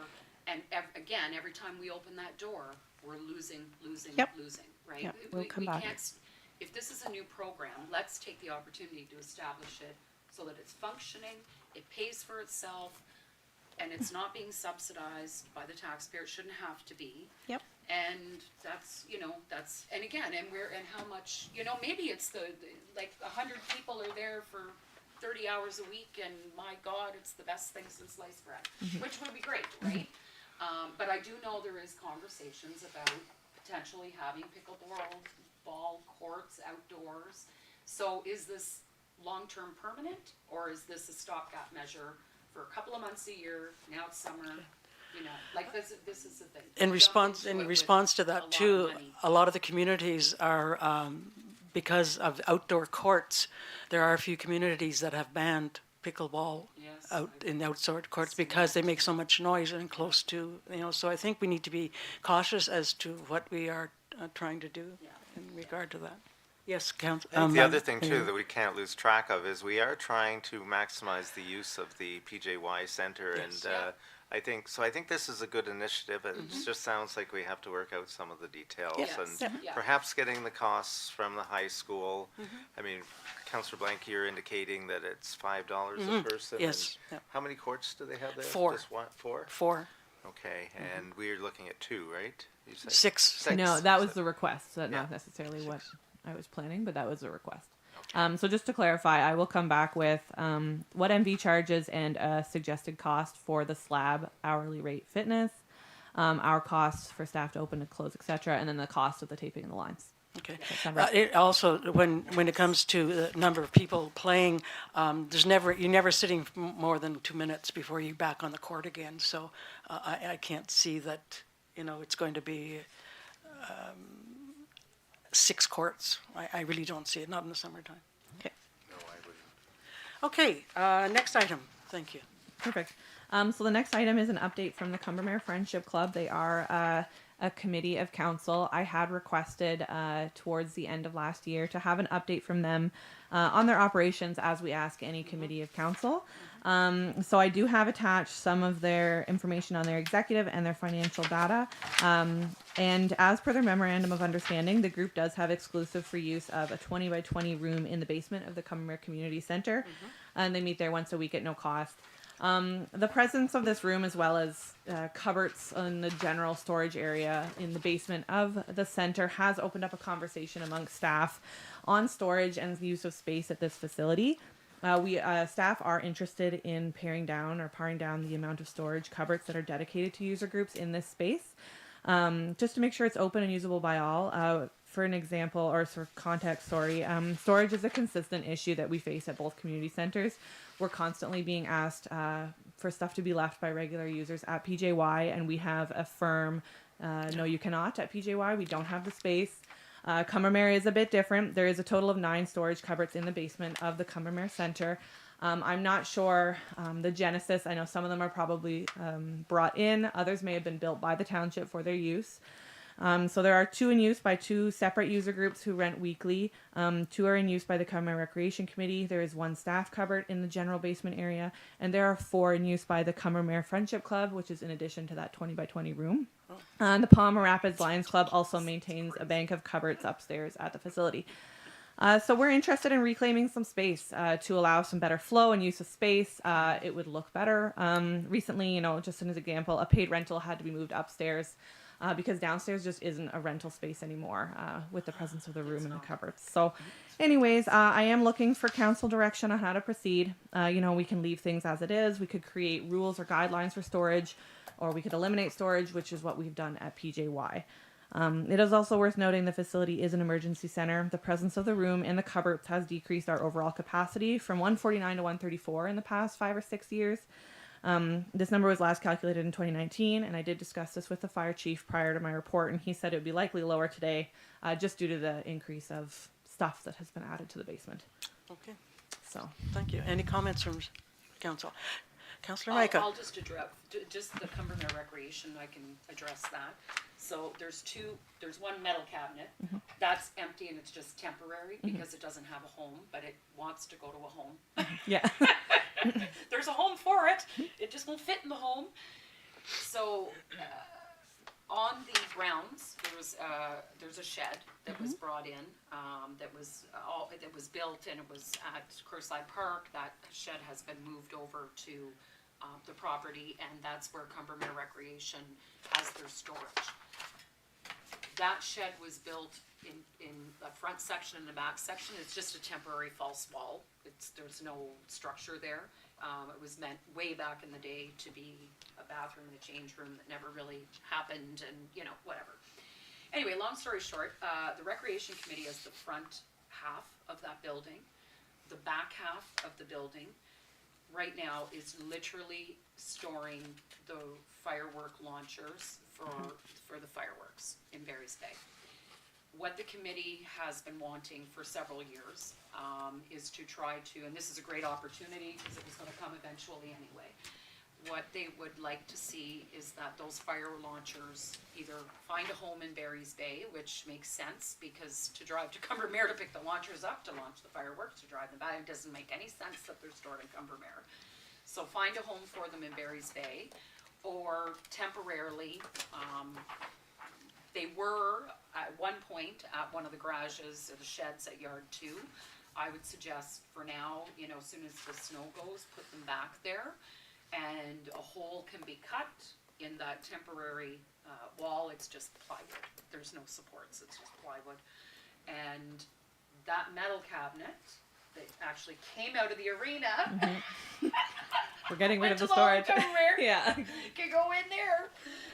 Because the Recreation Committee requires more storage space. It's starting to get pretty busted at the seams in there. So that's one issue. The other issue, there are 2 wooden cabinets in the basement of the Combermere Hall. Those were constructed and built for the Combermere Recreation Committee when the hall itself was built. So it's not added storage units. They've always been there. So I would suggest they stay because they were always there. They've never not been there since 1974, whenever the thing was built. But yes, there is multiple.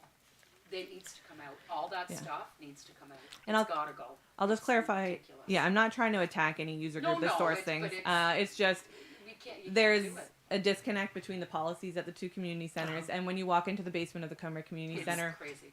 it looks kind of like a basement at home. Like it's got a lot of stuff, and it's not just a clean open space anymore. And so.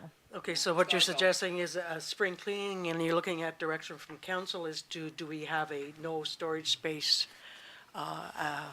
policy at Combermere as well as we have at PJY? Is that correct? Yeah, or we can, different community centers, they charge per square foot for storage. So maybe we have fees, or maybe we have guidelines of what kind of storage. But it also, frankly, it would be nice to have the same policy at both community centers. But I'm just looking for council direction. Mayor Wilmer. Well, Councillor Micah indicated that the Combermere committee has two and they're not using one? So no, No. there's actually, it's actually more like three. So Okay. in the corner, there's wooden cabinets that were built when the center Right. itself was built. So that to me is a different, that's Yeah. not, has Yeah. nothing to do with the buildup No, of. but you're saying that you've There's got. one metal cabinet, yeah, that was taken from the arena, and that can easily go into the rec shed Okay. if we Okay. can get the space. Okay. So that's solvable. So my question really wasn't to do with that. I was just using that as an example. It's more about the four that the Combermere Friendship Club has. I'm just wondering. I mean, they meet once a week. That's correct. Are they using all four? They're locked, so I'm not sure what's inside. Well, Oh, okay, so there's that, and there's the temporary counter thing. Yeah, there's a that's- large counter that's open, and it's probably half empty, and there is the large room. that Because is- maybe if we got some of these groups to clean out, because groups generally tend to collect things over a while, they may have stuff if they go through it that they could clean and reduce their amount of storage space. Especially over I COVID. don't know. Yeah. Councillor Micah would have a better idea, but if the cabinets or Sorry. if they're locked, we really don't know. Know what's in them. Sue.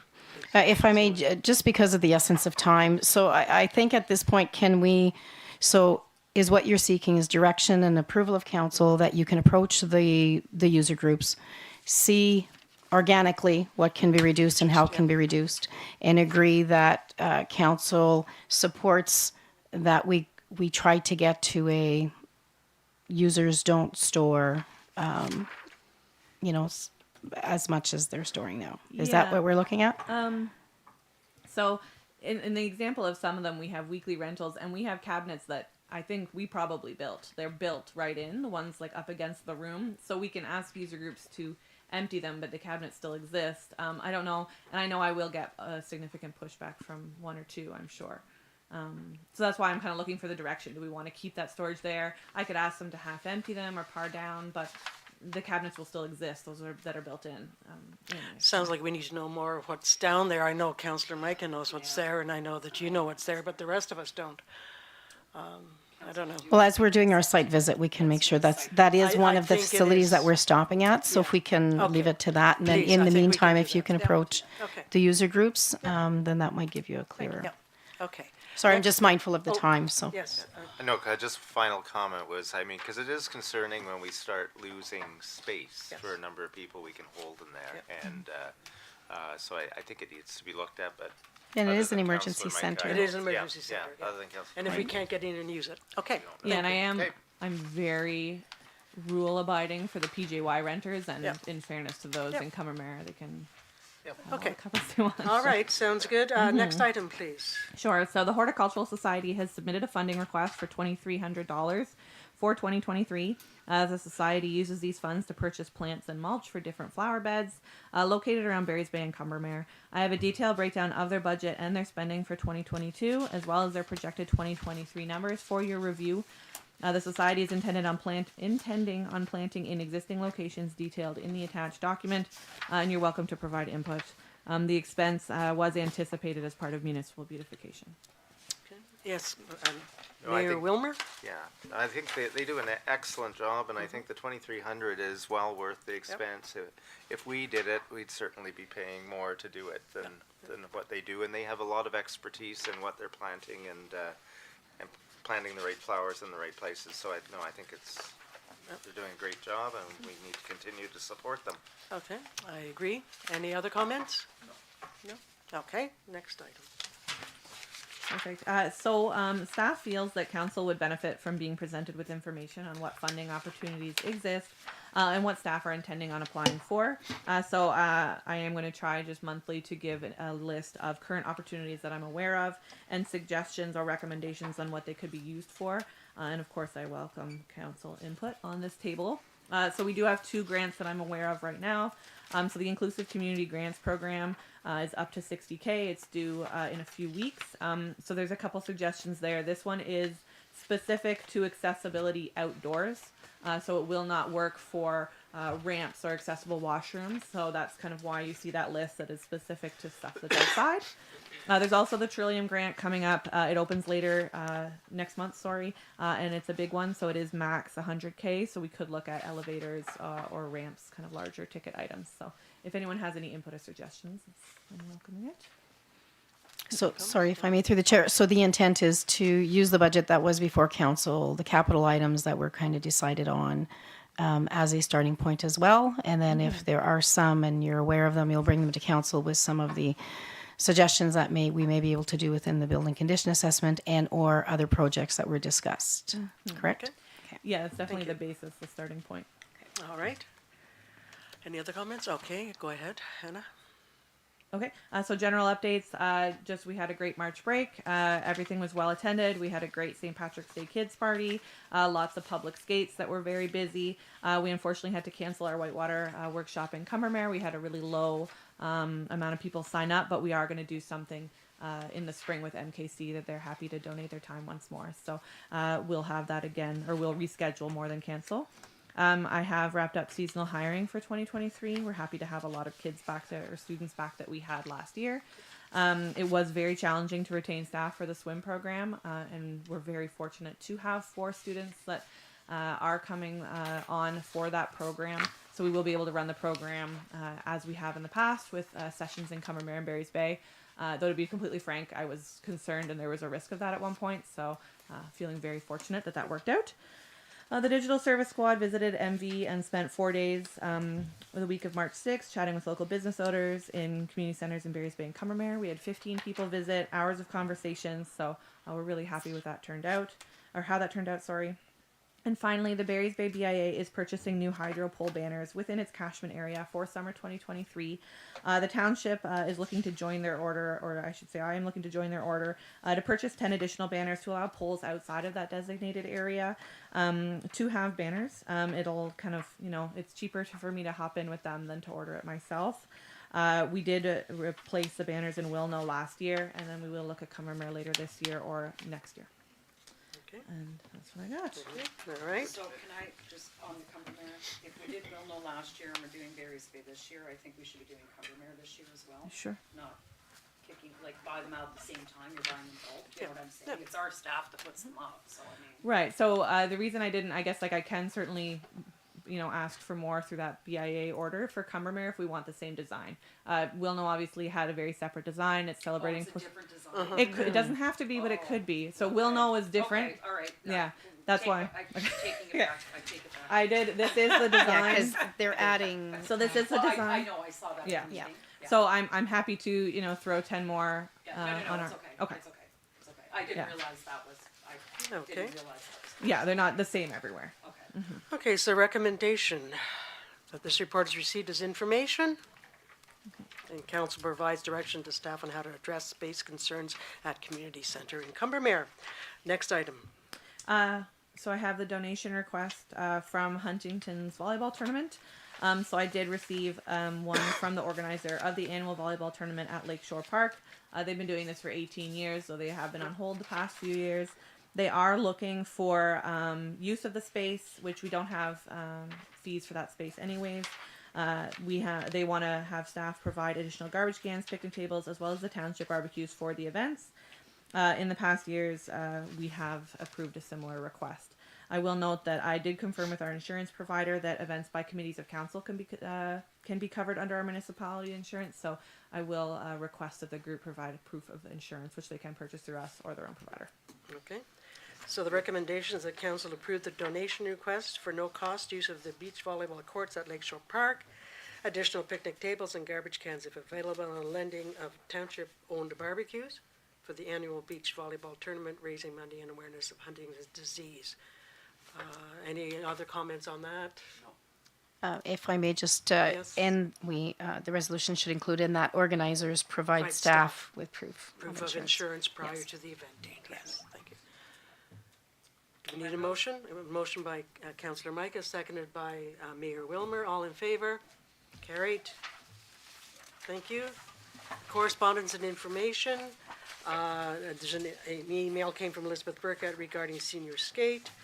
And under unfinished business, is there anything under unfinished business under recreation? Yes. I don't know if it's under this or if it's actually Hillary. I meant to ask when he was here earlier.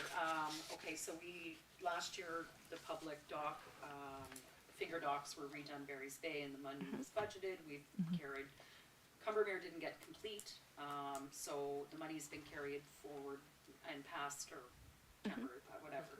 Anyway, it's April, so if we're gonna redo the finger docks and they need to be redone, I don't know whose purview that is. It would be so- Hillary, but it's in motion. So they're already Okay, drying out good. at dock or at yard 2. Good. It's happening. Okay, Yeah. okay, Yeah. okay, I just you. didn't, cause then it's May and then we Yeah. gotta go in. No, so- they've been Yeah, drying in the wheels are yard. returning. Okay, Yeah. yeah, Okay. well, I know they were removed, so. Yeah. Okay, good. Thank you, Hannah. Oh, sorry. Did you want to Yes. add about? Apologies. volunteer? I do have something on our unfinished business. I just wanted to give a verbal update that we do have Volunteer Week, Appreciation Week coming up in a week or two in April. And in recognition of that, we will be having a volunteer luncheon for our committees of council in May. So we will invite our committees of council to attend, as well as people who have been recognized under the Above and Beyond program. So just to keep a lookout for that in May in recognition of the great volunteers on our committees. Okay, and we hope to get more volunteers. Yeah. Okay, thank you. Okay. I'll pass this back happily. Thank you very much, Councillor Blank. All right, so now we're skipping over because we've already done planning. So we're moving to finance and administration on page 173.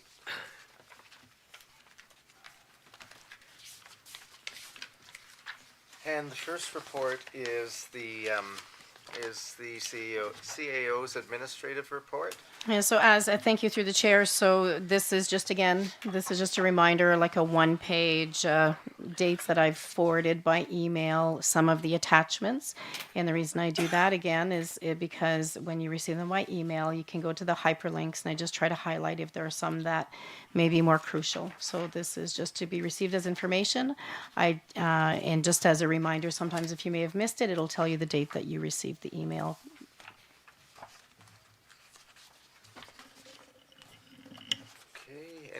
Any comments, any questions on Sue's report? No.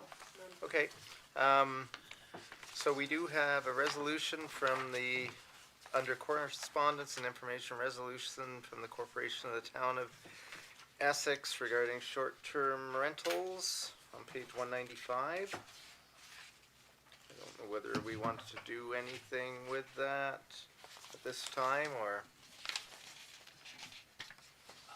I'll make a Yep. motion that we support that. Okay. It's just to keep the discussion going, Yep. because every community's facing Everyone's in the same situation, so.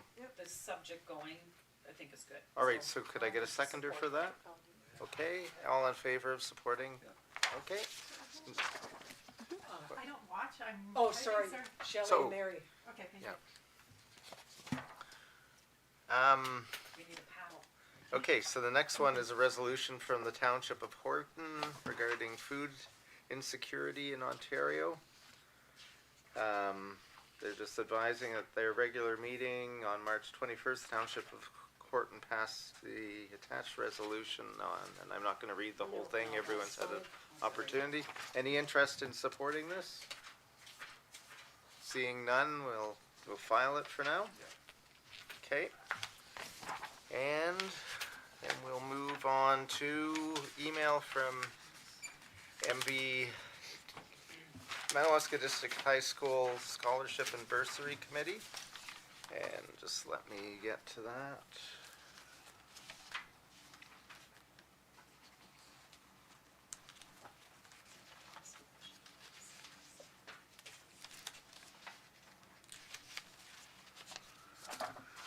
And this is, I don't think there's any changes in this from what they've asked other years, but it's asking for our usual support towards their graduation. I think, did you want to add something, Gwen? Yeah. Sorry. Yeah. Typically, I think we do $100. $250 bursaries. That's correct, yeah. And I'm sorry, I didn't attach the resolution. Yeah. But before we used to have a choice of who we could get, we can't, other than that, we stipulate that they are a member of the Township of Madawaska Valley, that they are residents in the township. Yeah. And if they do, show, a need for the money. Yeah, and we give two $250 ones, yes, correct. All right, so, do I need a motion to support this or continue, or? Yeah, we should. Okay, so, I'll move. moved by Councillor Blank, We don't have the motion yet. I'll make the motion. She's ready. Yeah, I'm ready. Yeah, so that Sue's ready that to get council out. supports two $250 bursaries for resident of Madawaska All right, Valley so students. so that's moved by Councillor Blank, seconded by Councillor Olszewski. Any further discussion? All in favor? And that's carried. Okay. And Municipal Finance Officers Association. So if I may, through the chair, so the treasurer added those for council information. It's just, they do kind of a summary impact. Insights on how to create a more just and equitable society. And whereas the Township of Madawaska Valley volunteers are individuals, families, workers, retirees, community members of all ages and backgrounds, and whereas the collective result of the work done by our volunteers is that the Township of Madawaska Valley is a more desirable place to live, and whereas volunteers contribute to causes that benefit our community and are the root of a strong community, and whereas organizations in the Township of Madawaska Valley that rely on volunteers include such fundamental organizations as the Volunteer Firefighters, the Library Board, Combermere Recreation Committee, Wilno Recreation Corporation, Barry's Bay Recreation, Opiongo Senior Center, Madawaska Valley Friendship Club, Madawaska Valley Food Bank, Lakeshore Tennis Club, Madawaska Valley Horticultural Society, Barry's Bay Area Minor Hockey Association, Barry's Bay and Area Skating Club, Wilno Heritage Society, Zurkowski Park, Combermere Heritage Society, the Lions Club, the Royal Canadian Legion, our library, and our local schools. Madawaska Valley Hospice Palliative Care, the Combermere Craft Cabin, plus many other groups, individuals, and organizations that may have been admitted. And now therefore, I, Mark Wilmer, Mayor of the Township of Madawaska Valley, do hereby proclaim April 16th to April 22nd, 2023 as National Volunteer Week, and urge my fellow citizens to recognize the crucial role played by volunteers in our community. So, if I could get a mover and seconder just to support that motion of declaring that way. Councillor Blank, and I will second it. And all in favor? Yeah. Carried. All right, so where are we now? Oh, I did have one little note I wanted to add here, and this should have been in your basket this morning. But there is on April 27th, AMO is having an asset management session workshop in Eganville from 9 to noon. It's, as I said, April 27th, but registration closes on April 6th. So it's just important. The address for registering is on the email. Okay, so where are we moving now? So we're going back into the regular portion of the agenda. So we have confirmation of the minutes from the regular council meeting on March 21st, 2023. The recommendation is that the regular council meeting minutes for March 21st, 23 be approved as presented. Any comments, discussion? Just one comment that I made to Gwen before meeting, on page 233, where it says Mayor Wilmer questioned what the Valley Manor would like to see from the township. It was Councillor Blank, and it's not Mr. Delorier, it's Ms. Delorier. Ms., yeah. That's the only thing I said. All right, any other corrections? Any further discussion? Okay, could I have a mover and a mover for that? And a seconder? And I don't know whether I read I did read the recommendation that the regular council meeting minutes for March 21st be approved as presented. All in favor? And that's carried. We have the council in committee meeting minutes for March 22nd. The recommendation that the council in committee meeting minutes for March 22nd be approved as presented. Any questions, errors, discussion? No. Could I have a mover? Councillor Olszewski, seconded by Councillor Blank. All in favor? That's carried. We have no business arriving from the minutes, so we will move into bylaws. And so the first bylaw is, just a second.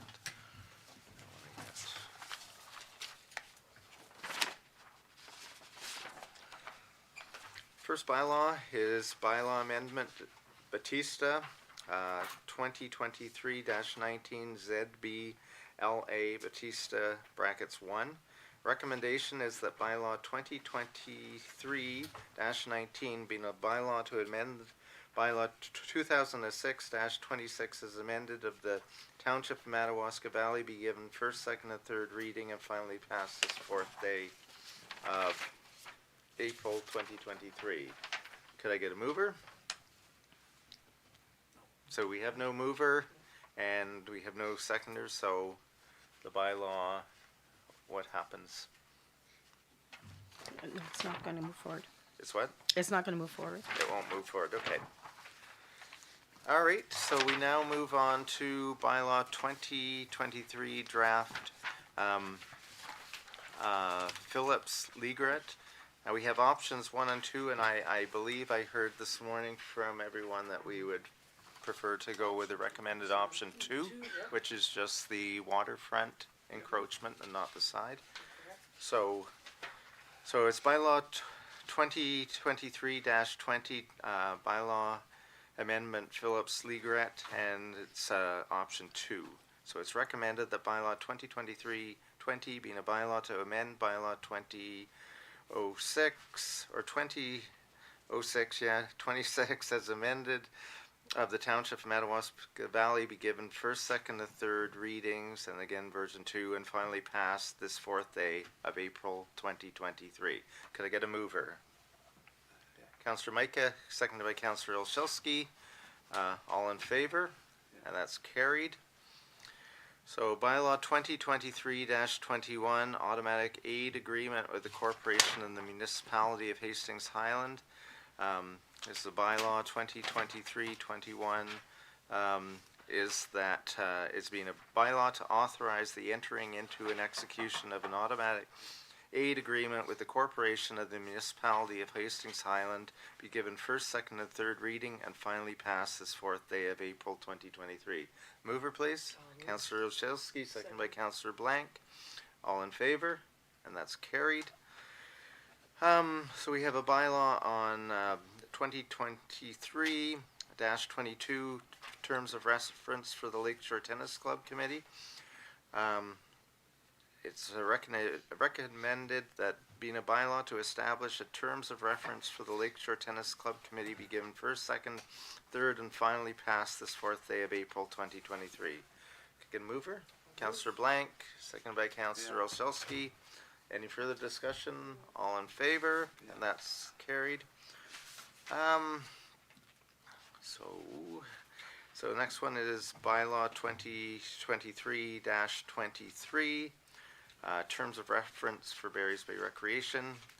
The bylaw 2023-23 being a bylaw to establish a terms of reference for the Barry's Bay Recreation Committee being given first, second, and third reading this fourth day of April 2023. I have a mover.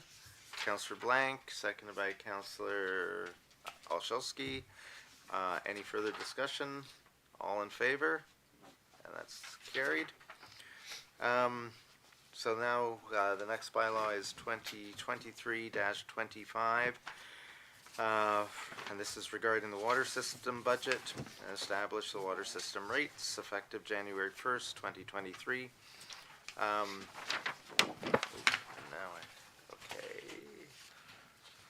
So the recommendation is that bylaw 2023-25 being a bylaw to adopt the 2023 water system budget and establish the water system rates effective January 1st, 2023 be given first, second, and third reading, finally passed this fourth day of April 2023.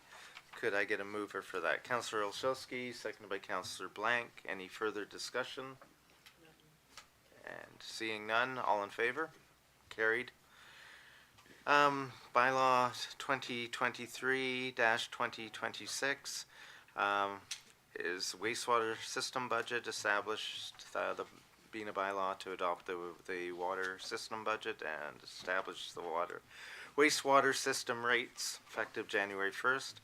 Recommendation is that bylaw 2023-26 being a bylaw to adopt the 2023 wastewater system budget and establish wastewater system rates effective January 1st, 2023, being given first, second, and third, and finally passed this 4th day of April, 2023. Mover? Joseph. No, yeah, I'll move it. Okay. Seconded by Councillor Blank. Any further discussion? Okay, all in favor? That's carried. All right, so we now have a session in camera. So I need a mover to And you'll read that. move in. What's that? You'll read that as well. Oh, yes, okay, sorry. Good, Joseph.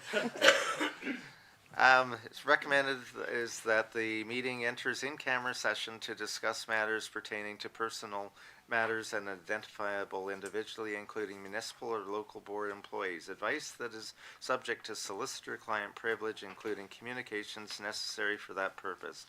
Ontario Municipal Act 2001 C25 S239 brackets 2, brackets B, brackets F, and 1 regular council meeting minutes in camera March, not sure what that is, It was March 21st. March 21st, 2023, bylaw activities report, planning matters, manager of planning and development. So do I have a mover to go in camera? Councillor Olszewski, seconded by Councillor Micah. All in favor? And we'll go in camera.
Okay, so we've come back into open session after a short closed meeting. Just report that the regular council meeting minutes in camera from March 21st, 2023 will be brought back at the next council in camera session.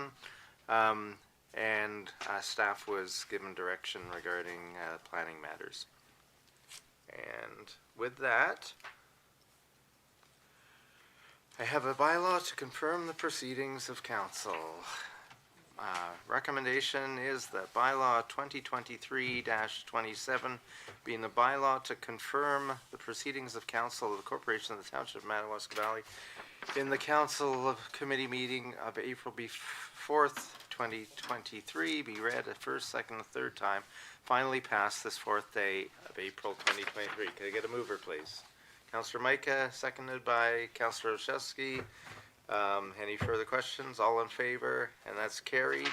A motion to adjourn. And we're adjourned. Everybody. Moved by Councillor Blank and seconded by Councillor Olszewski. We have a recorded vote